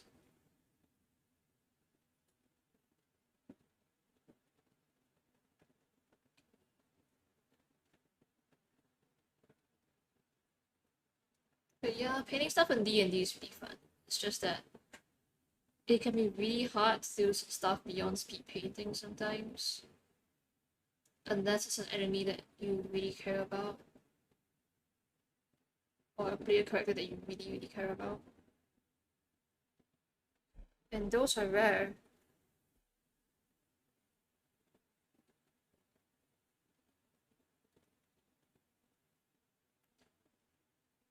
Just throwing some color on to the tongue.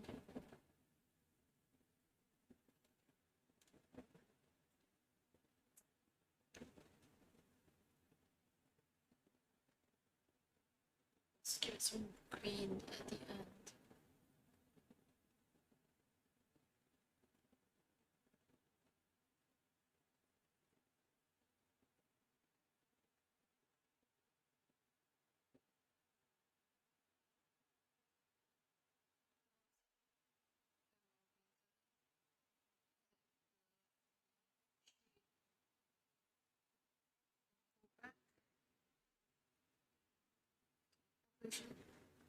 Primary green.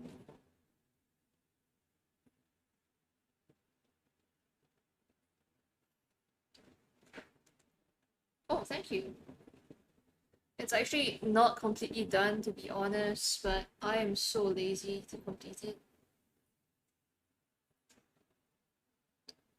It was really mainly done in like an 8-hour stream, and by the time the 8 hours was up, I was just like, you know, I need a break.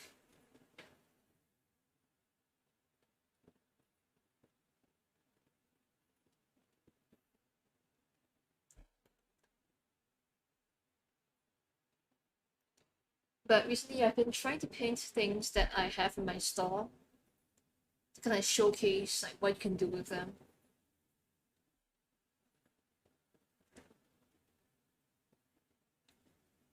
So that way people can get some ideas or inspiration from stuff that I've painted.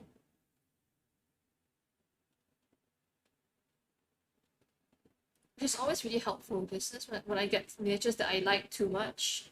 I get stuck not knowing how to paint them. Yes, the skeletons were printed as well.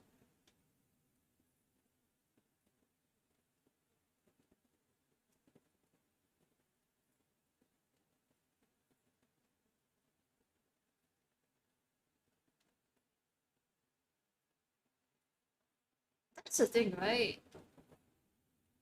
It's more fun to play non-humans than humans in D&D.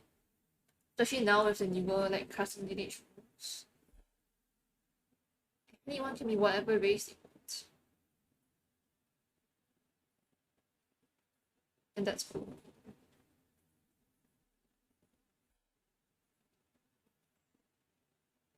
So the skeletons are actually on the store. If you like them, they are under Arbiter Miniatures. And they are quite fun to work with because they're a little chunky. So they're a little easier to paint, I would say. And they are a lot less likely to get damaged. when you drop them on the table. And that's important. Because we have very clumsy people in our playgroup. One of whom is the DM.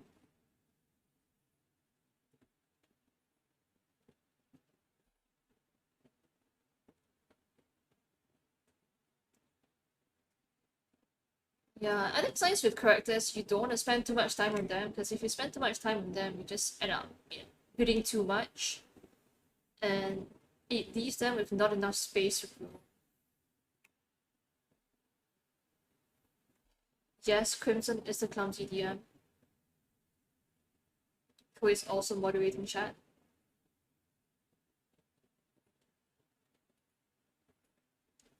Let's be honest, like, most of our DM friends are clumsy.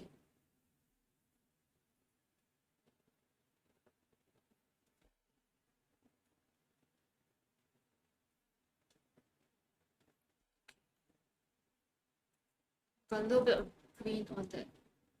It's a little strange right now, but I think it look better.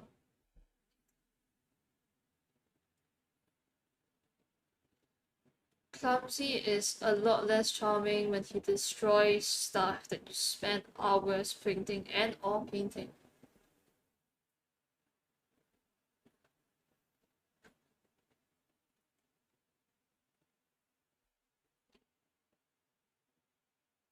So in that case, for example, clumsy is more like that.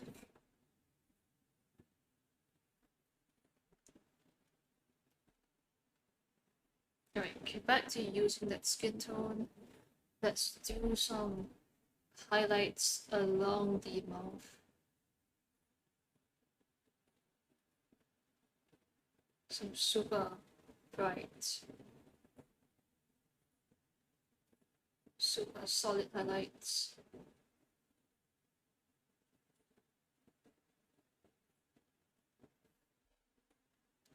Yeah, see.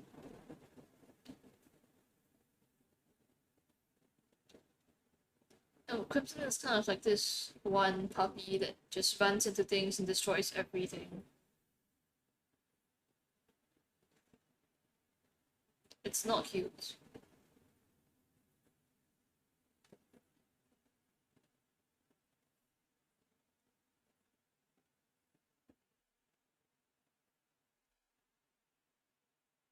Oh my goodness. How did they break a plate? Were they like throwing it around? Were they just like careless? Or did they just like not care about other people's property? Because that's really common, right? Like they don't care when it's their own stuff. And that's fine, but then they are clumsy when it's not theirs.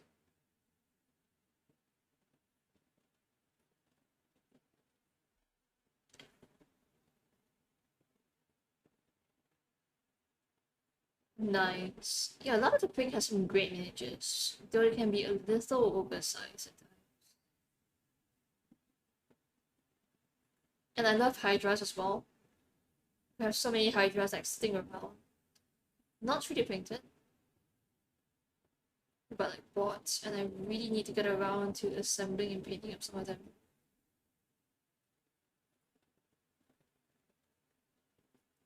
But first, I know I have a zombie dragon that I need to paint.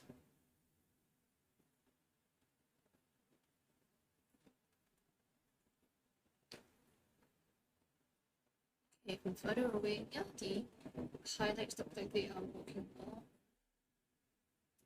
Not be super pedantic about.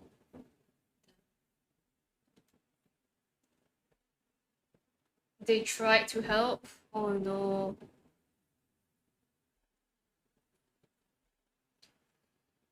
I guess it's one of those guests where they mean well, but also they should not be allowed to touch things.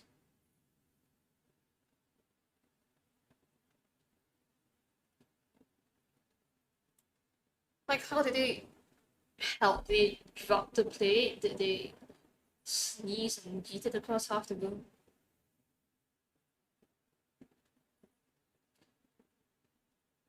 Ah.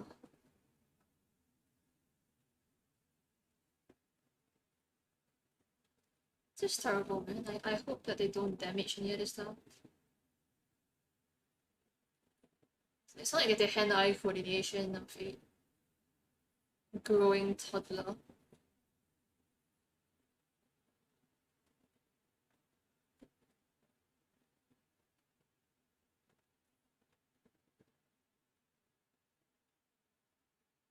But it's worse sometimes when they're helpful and they want to help, but then they break stuff. So you don't even know if you should really be angry at them.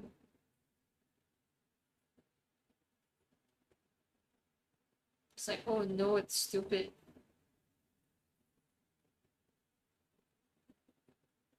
Oh no. See, I'm glad you're helping, and I love that you're trying to help, but kindly go away.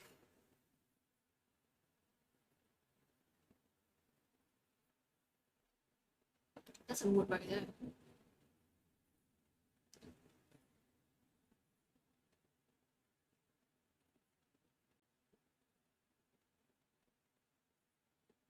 Well, that's very sweet of them.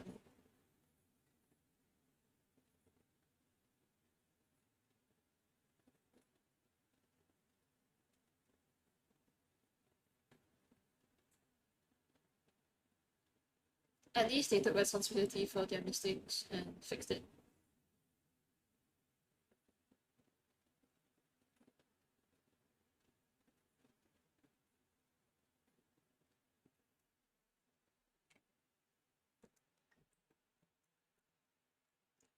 So speaking of which summits, which other miniatures do you intend to paint up for your hobby shop store? Hydra Medusa, maybe?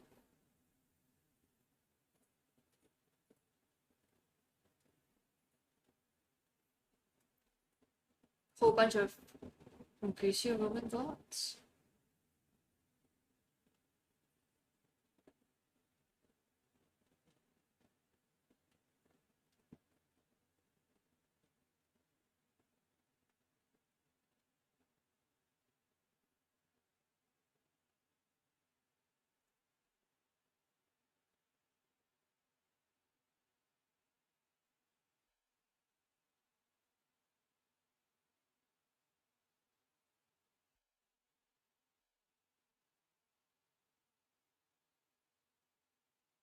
And let me know if I'm going off screen again because I'm starting to dot in some of the details.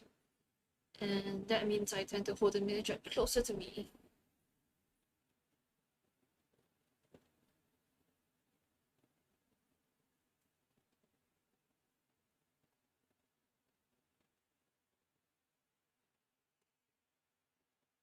That's awesome. Is it gonna be on sale at your hobby store or just a display?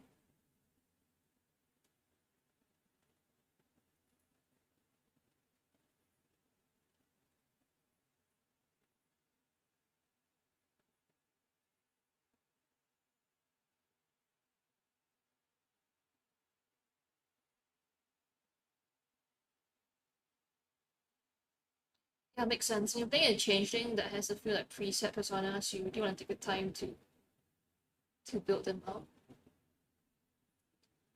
And yes, staying in the camera is the hardest part.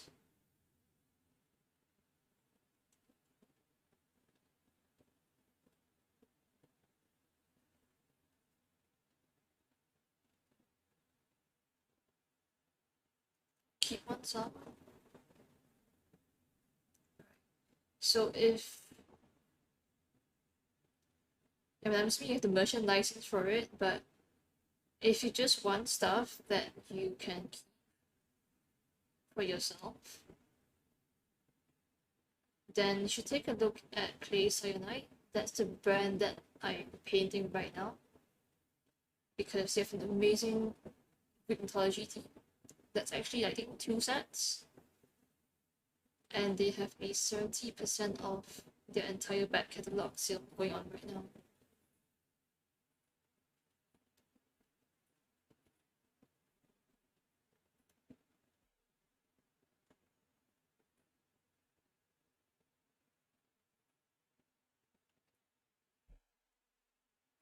I mean, have you gone over your characters for DM yet?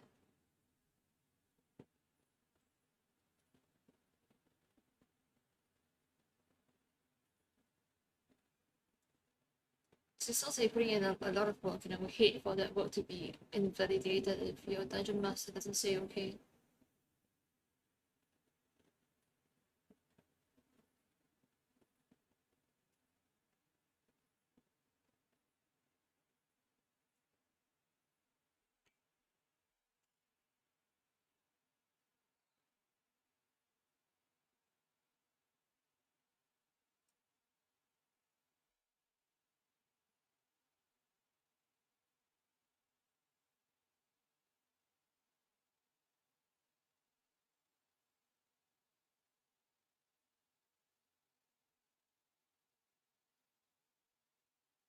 Yeah. Sounds good then. I'm glad that you worked with DM and that they're so supportive of the kind of character you want to play.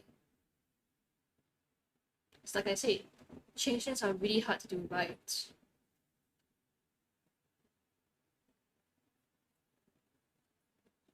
And I'm glad that you put in the work to create your character in a fun way that also respects the law.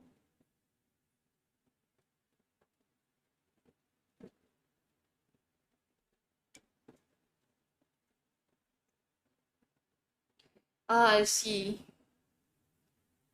Yes. Go ahead. The DM is clearly having fun with this.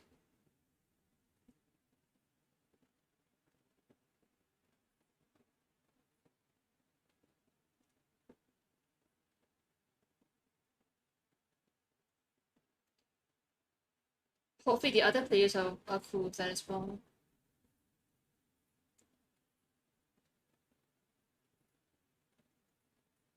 Because this would be a really fun character if the entire party is just really leans into it.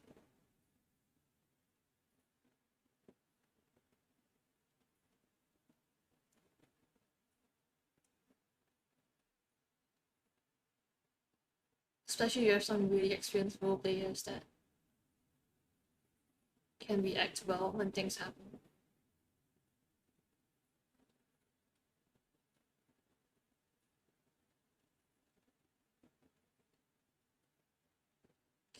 Let's get it right. Focus.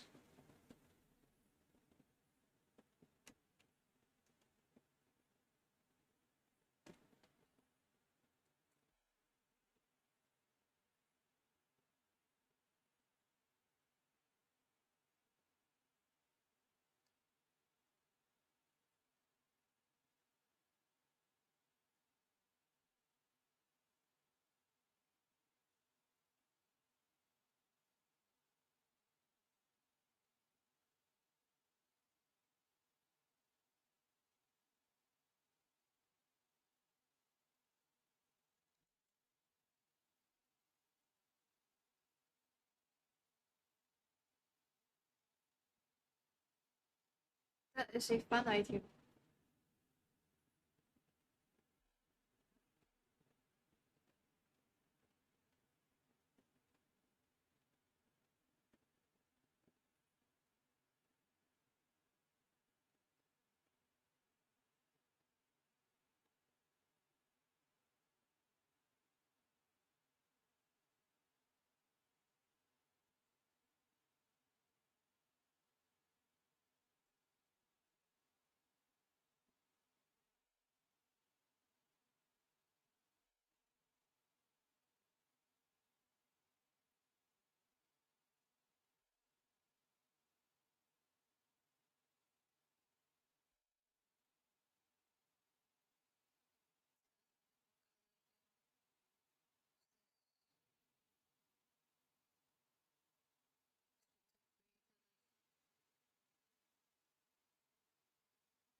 I think most importantly you get the the wording for that feat sorted out so that it's not too overpowered, but also is fun and is flavorful for your characters.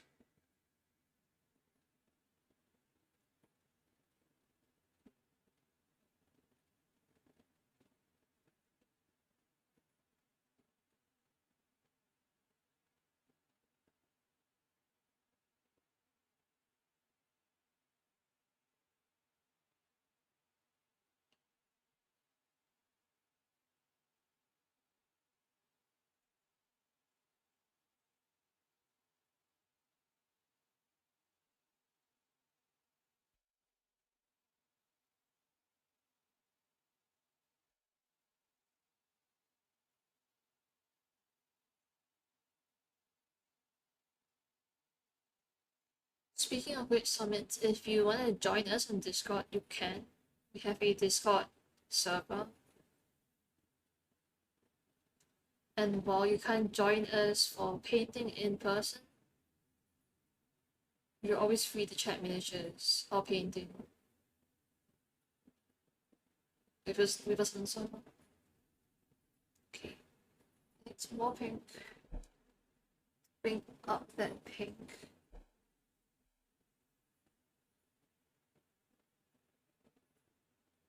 Ha! That's a fun idea.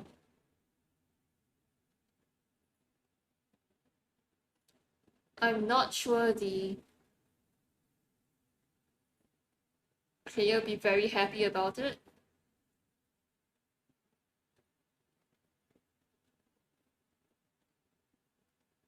But it sounds cool, that's important.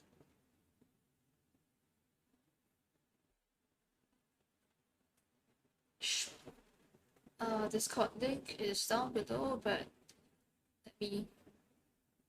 There we go.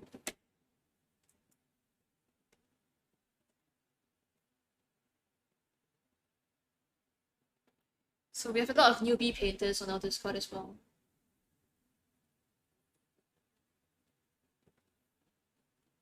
And I can drop you a couple of other Discord links if you message me on Discord. There are a few communities out there that are quite lovely and supportive.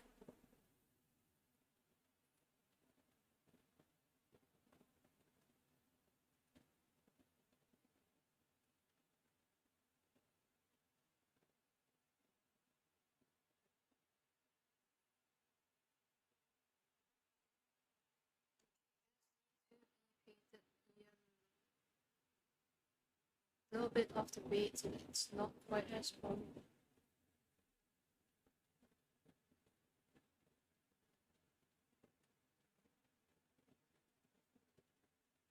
Some wood underpainting volume.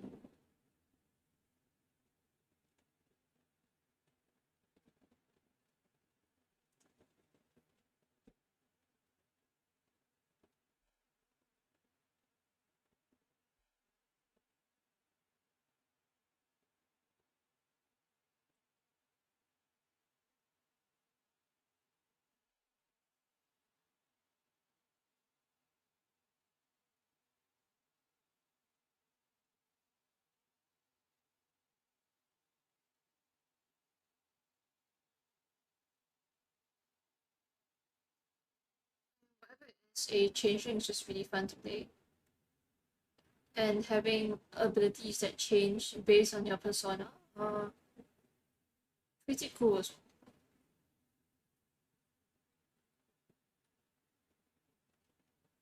So I think that I have some fun stories to tell soon once your games actually start running.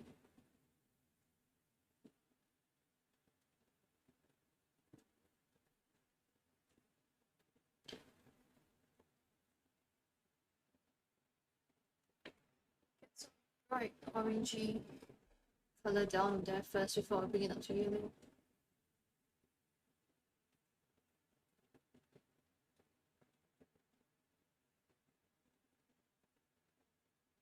Though I'm not supposed to be going in and painting things scale by scale.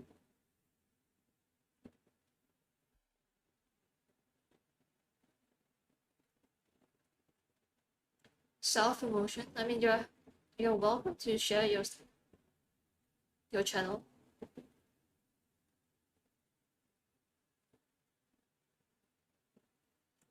Or even your Etsy store if you want to.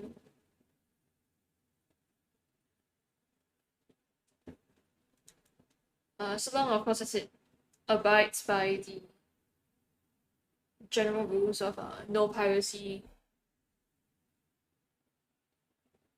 artist attribution, so on and so forth.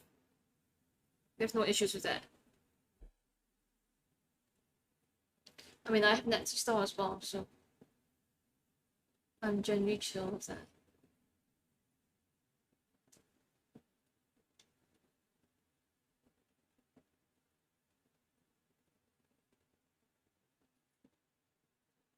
And otherwise, if you're not sure, you can always drop a message on the server, and Crimson and I can answer it for you.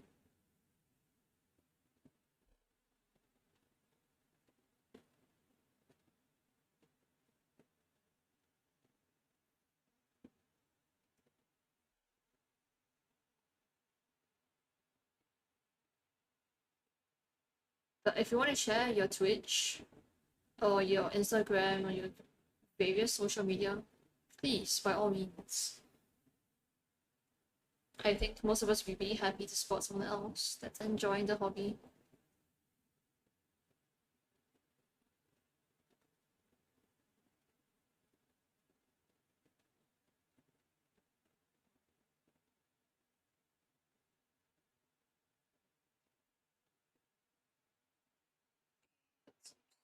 Oh, yellow to orange blends going on here.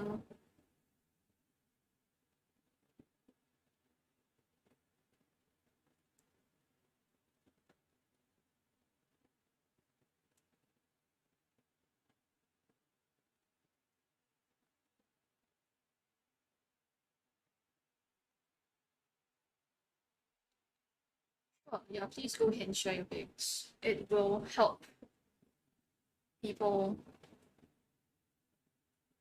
I guess, be more willing to share their stuff.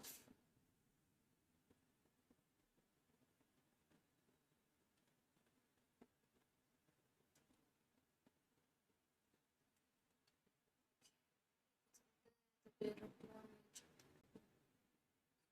kind of nice.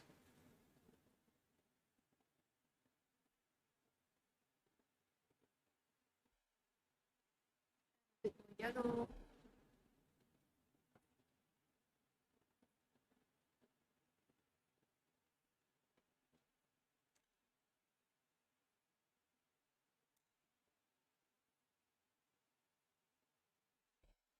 Our community is kind of generally based around our studio where I'm streaming right now, but it's also where we run D&D games.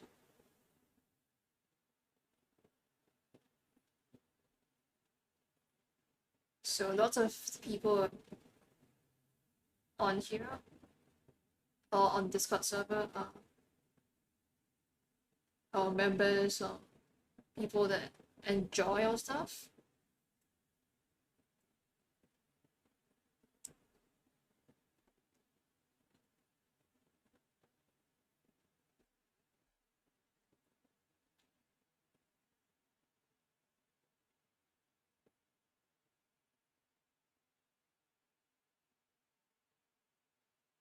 I know I'm not supposed to be working on decent great detail, but wow, it's so fun to paint.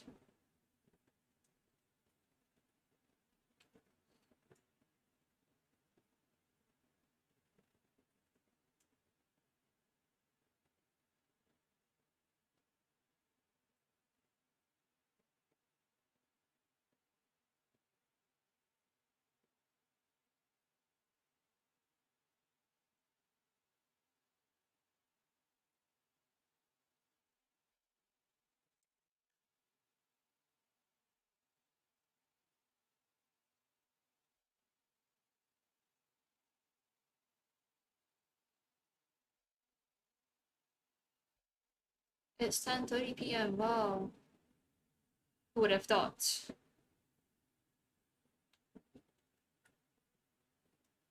I think I can get this guy a lot closer to completion before 11 o'clock.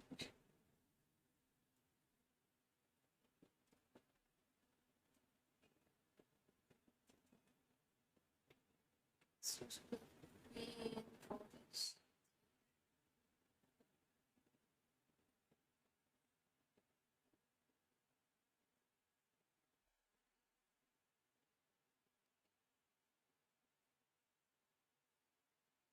It really is quite a lot of progress. I have no complaints there.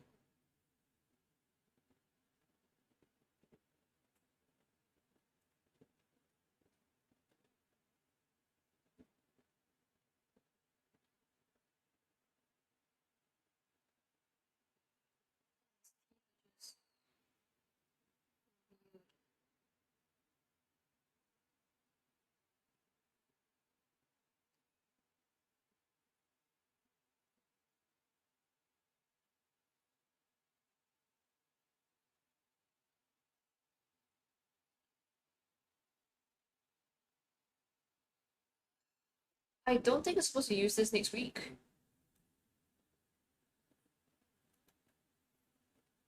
Supposed to use something else entirely. But if I'm not done at something else entirely, then you can use them, I guess.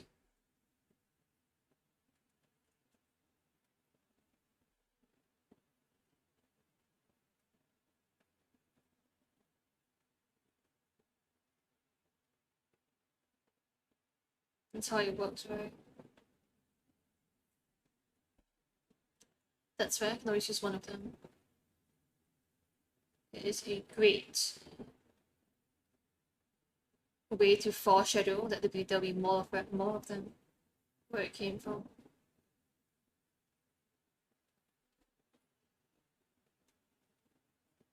I'm sure the players won't mind. I must be very excited to see more fun things on the table.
That's good.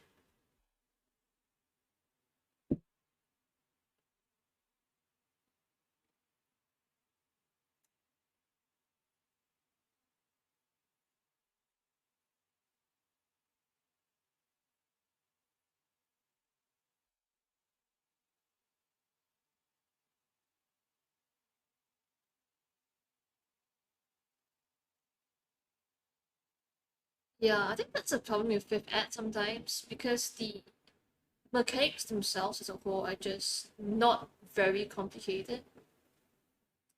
when designing feeds or homebrew stuff for it, you want to make sure not to overcomplicate things, and that can be a little difficult when you're getting excited and want to do lots and lots of things.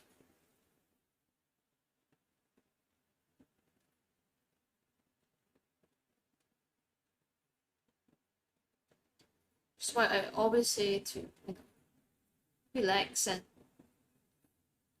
and not add too many things.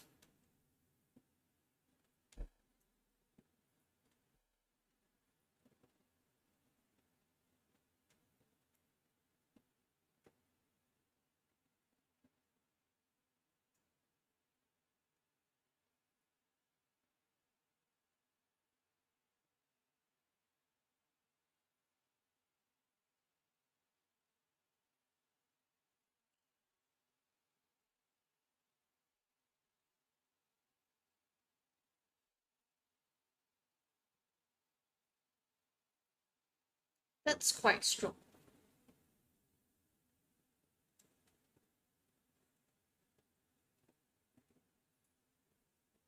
What level are you starting the game at?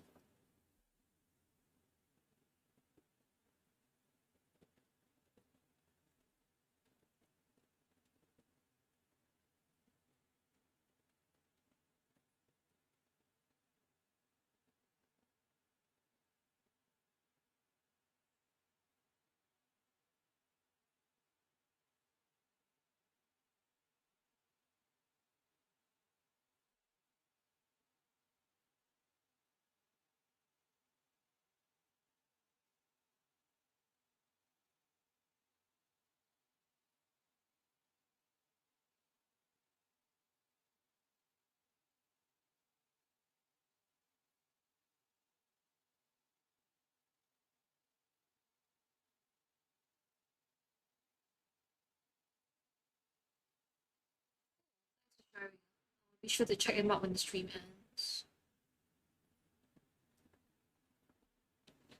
Just take a quick bit right now.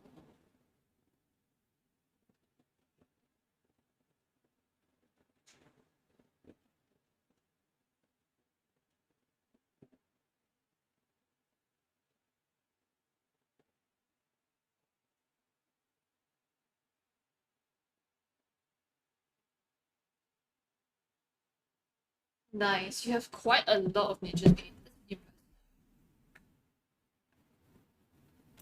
You're a lot more industrious about your backlog than I am. Really need to get around to like painting more seriously, more often. Okay. What's this? Get this back.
That's better.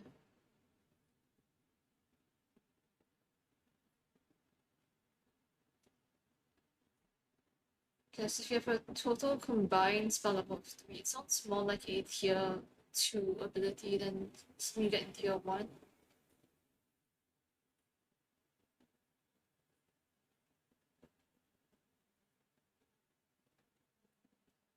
How about something like spell level equals to half your proficiency modifier?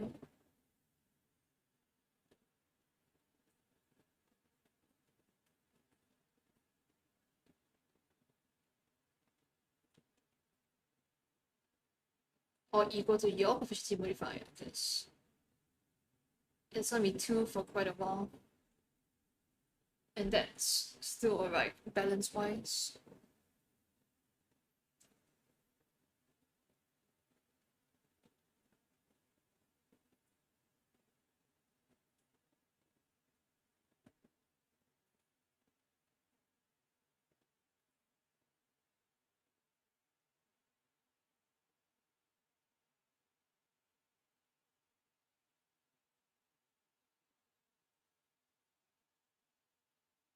I mean, that is true, but a warlock is powerful enough already.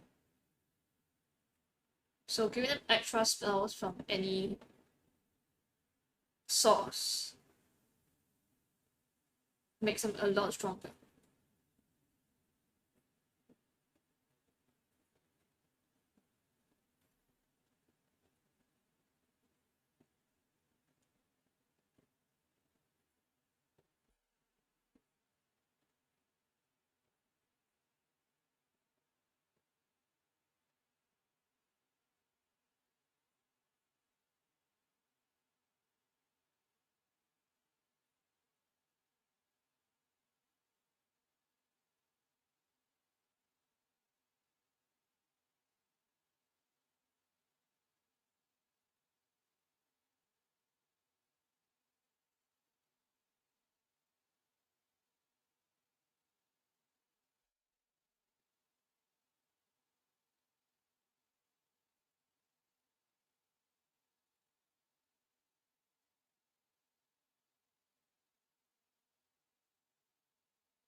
I mean, that's fair, but you have to be painting a lot to justify the merchant license for selling miniatures.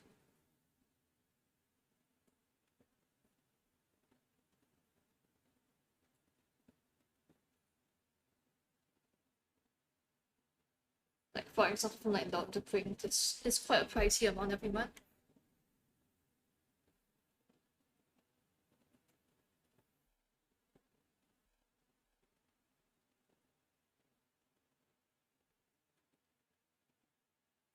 Clay Cyanide, yeah, awesome. It's actually a couple of artists.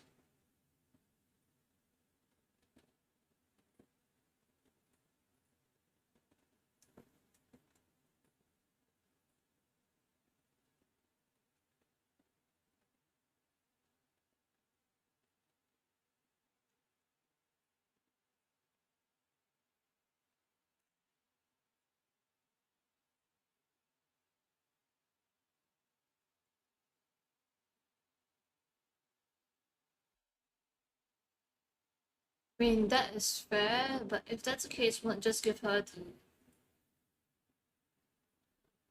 the Book of Ancient Secrets invocation?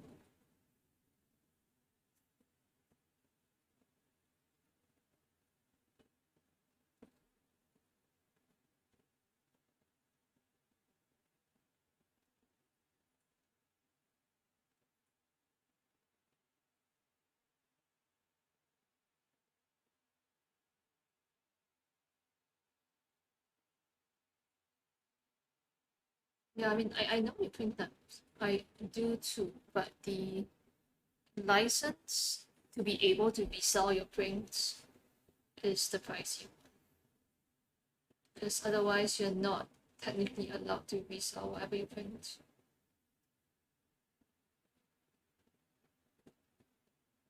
And like after a while, it's not even the resin that kills you, it's everything else.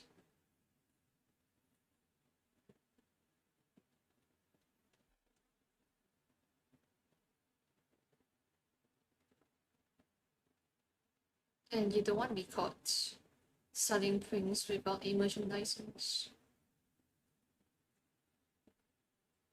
because that would get you kicked from a lot of patrons.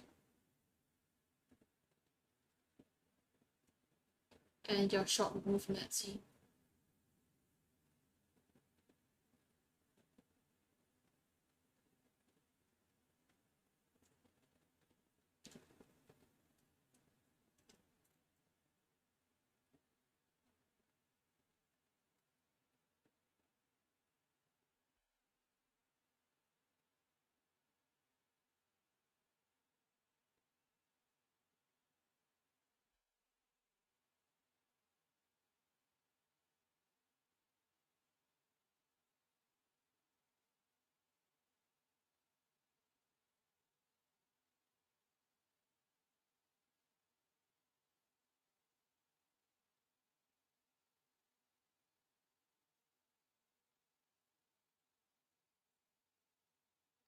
Because I guess the motivation helps if you need to pay for a license.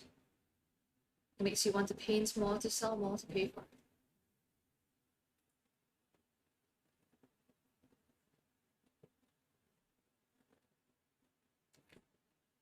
Yeah, that makes sense. I guess that you can maybe work with your DM to swap out your hexblade spells or add stuff to your warlock spell list. Or follow the wording on some of the Tasha's feeds where you get extra spells learned.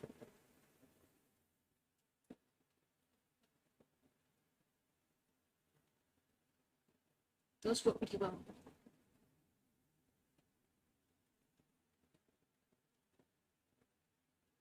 Oh, no, you actually can't.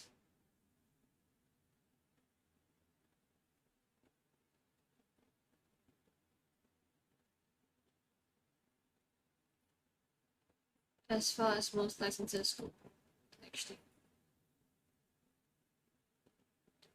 Unless you buy them from someone who has a license and then you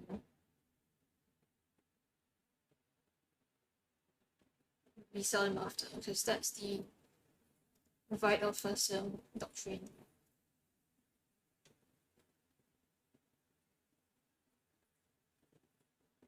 But I mean, you're free to go and check with them, just in case you're not sure.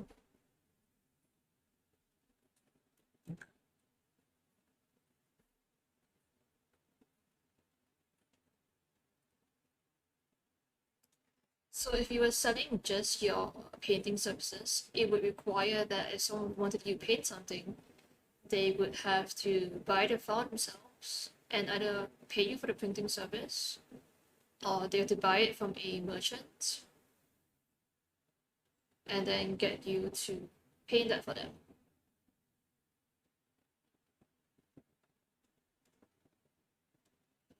Otherwise, I could sell a lot more stuff on my given my collection of miniatures.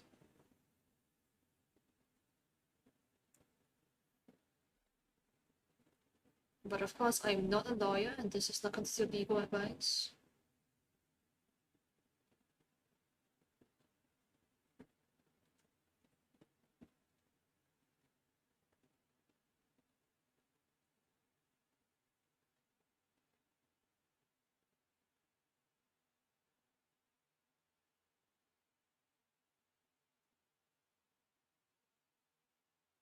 But that's fair. I think there are a few people out there that have free licenses.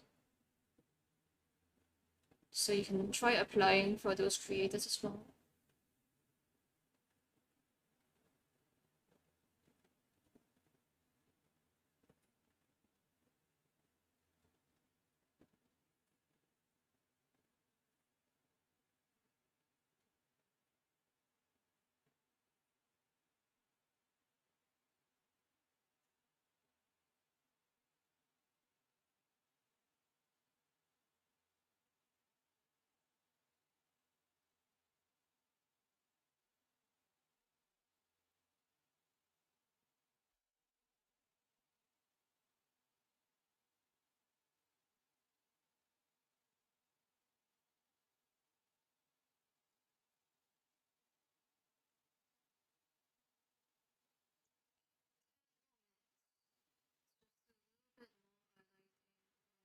Faces to bring them out a bit, and I can do more precise highlights on every time.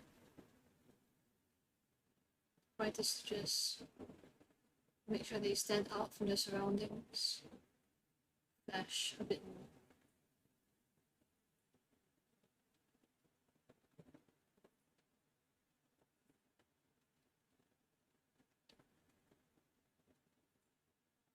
I mean, as a creator, you're always happy to see your minis be painted.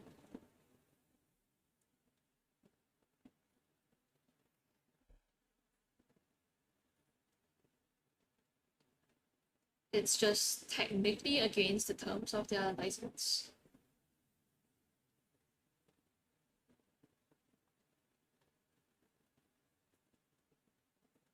And that's good to know, I suppose, in case you run into any trouble.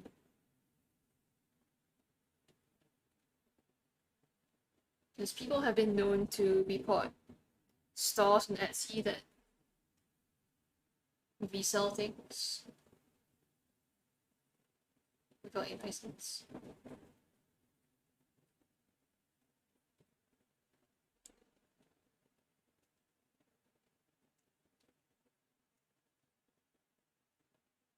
And it is, technically a bit unfair to merchants that pay for licenses to sell stuff, even if it's painted.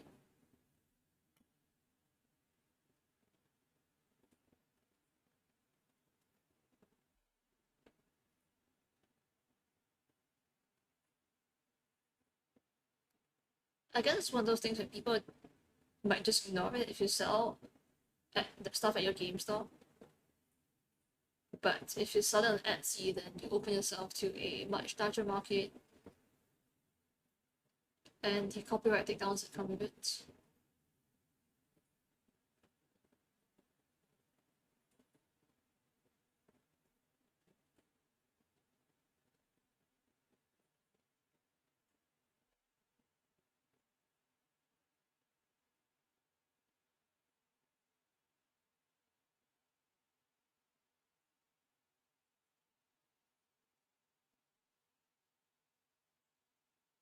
I mean, not to be in your parade, I'm glad you're printing and painting stuff, but hopefully that's something you can look into, maybe, just to protect yourself.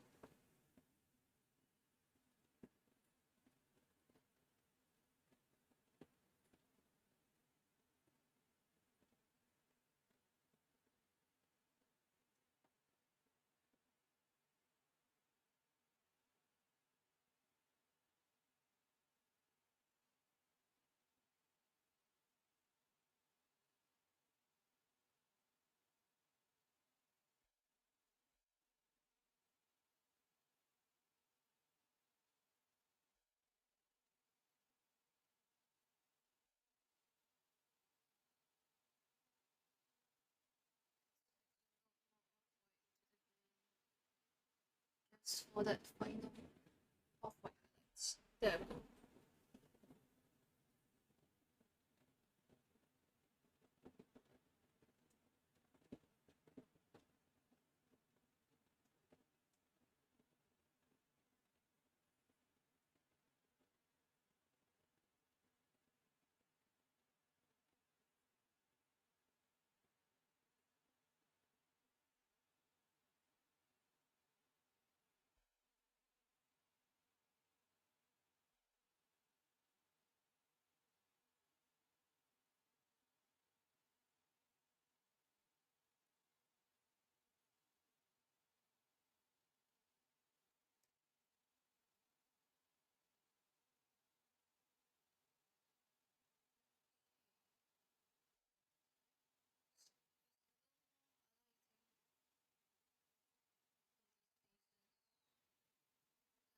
Using a little bit of green in there so that it looks like it's almost glowing. And then with that extra color,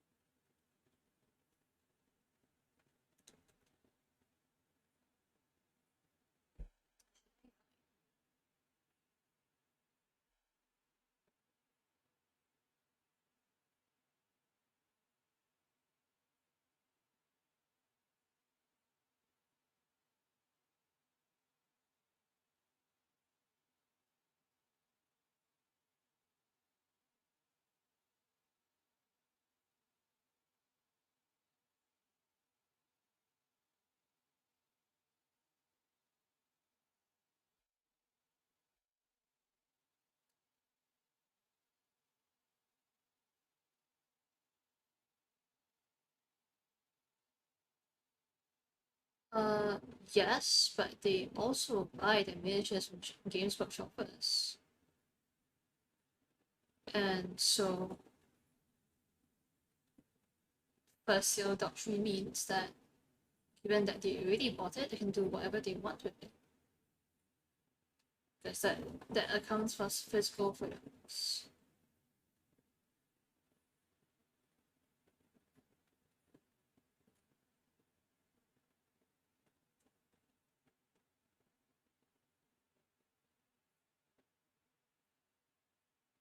But like I said, if you're not sure, you can check with individual creators and see if that's something that they crack down on. Some might not mind.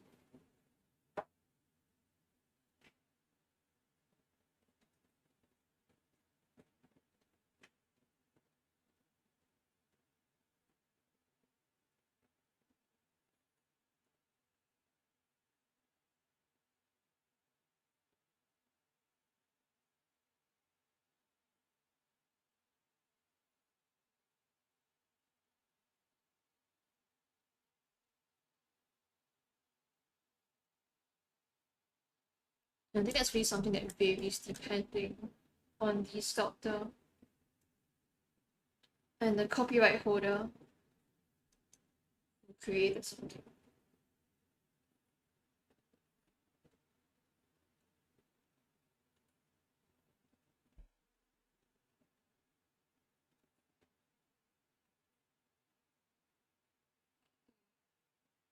So I don't know. Wait, I guess, into the portions that will be brought up to yellow. So I use this color on my palette so that I don't have to take it out again when I work on painting on the other parts.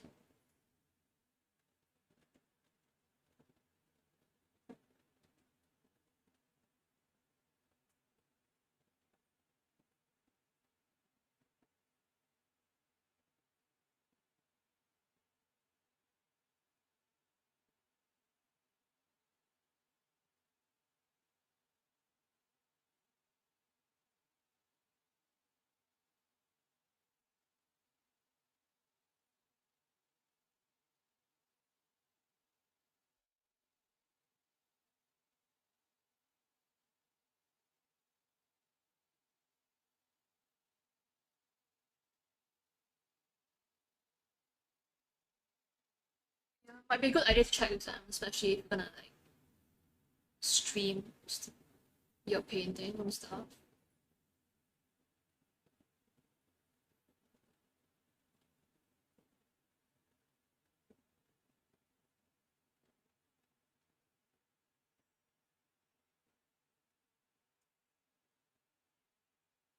On the other hand, there are a lot of like Kickstarter campaigns nowadays where you can just get lifetime licenses. So it's a one and done thing rather than having to worry about paying a fee every month.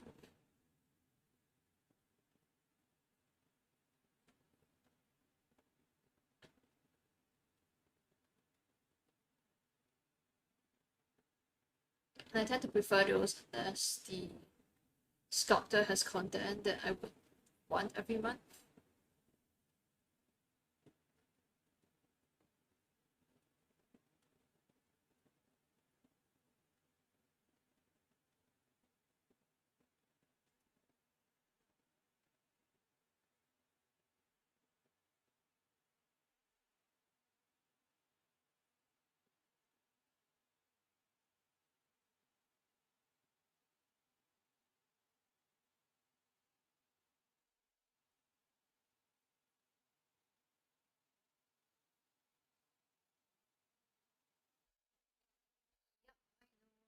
Just working on this last bit of eggs here, so I can call it a day.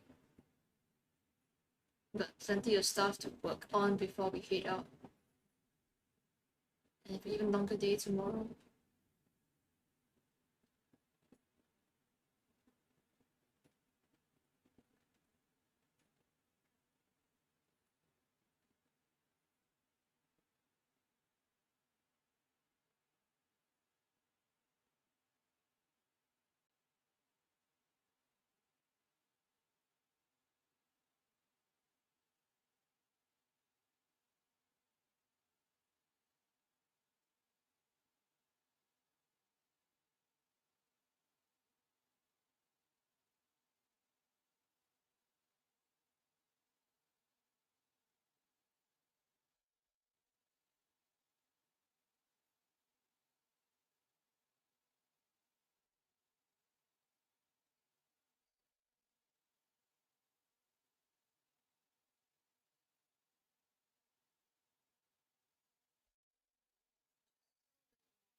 lo-fi stuff, I've been using Stream Beats by Harris Heller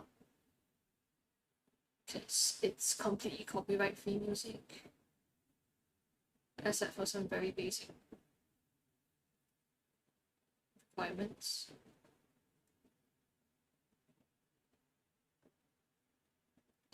And I think it's nice because there's a huge selection of songs on his Spotify. You can just use Spotify instead of swapping to another program.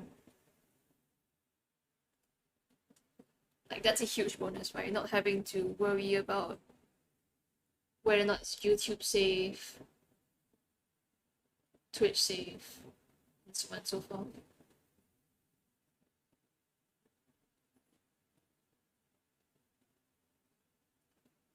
Okay.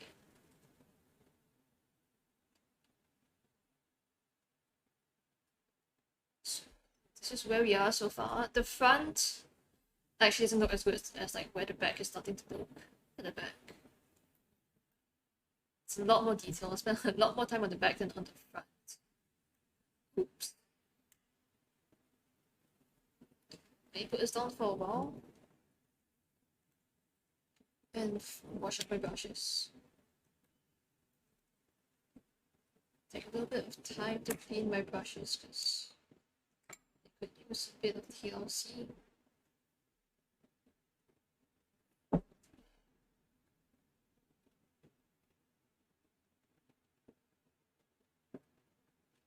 And I'll just leave them to be conditioned overnight.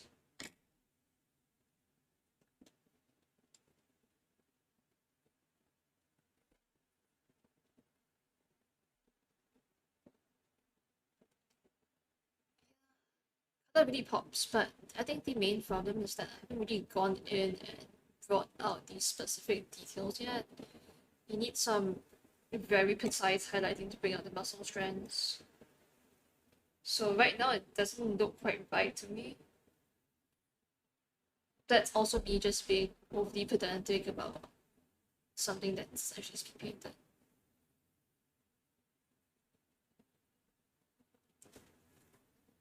So I will probably work on it some more between working on other parts. It's not beyond this. Yeah.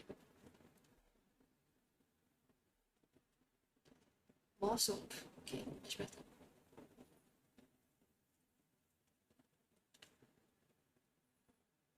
But yeah, Stream Beats has some of the better music because you can also use it for YouTube and for any videos that you do, for example.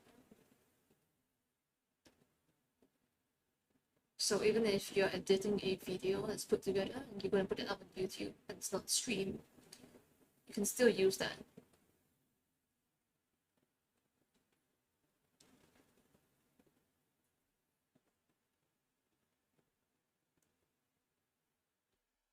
And you don't have to attribute it as well. For a while I was using pretzel box, but it was a little annoying to keep having the music,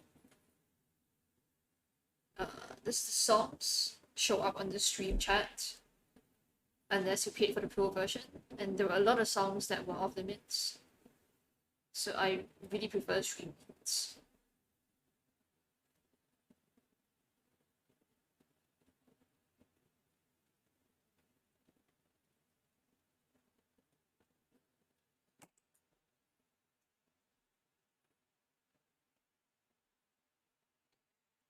Either way, if you guys are into D&D, are you interested in hearing more about what Crimson and I do behind the scenes for running DD ALSG? Tomorrow night is going to be a stream for us where we talk about some of the changes that we'll be making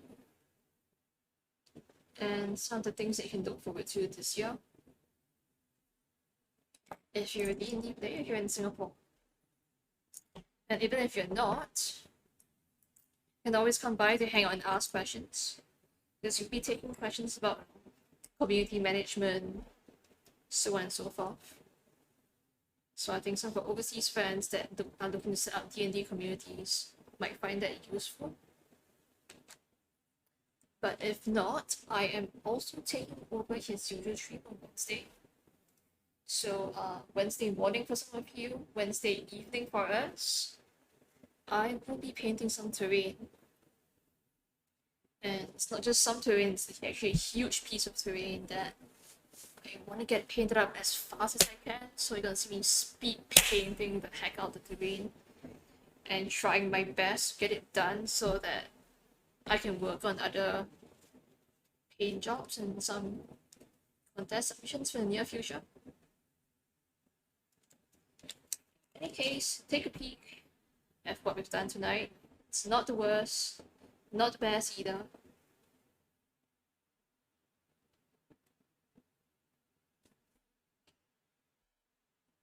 And honestly, I think I paint better than less picky sometimes.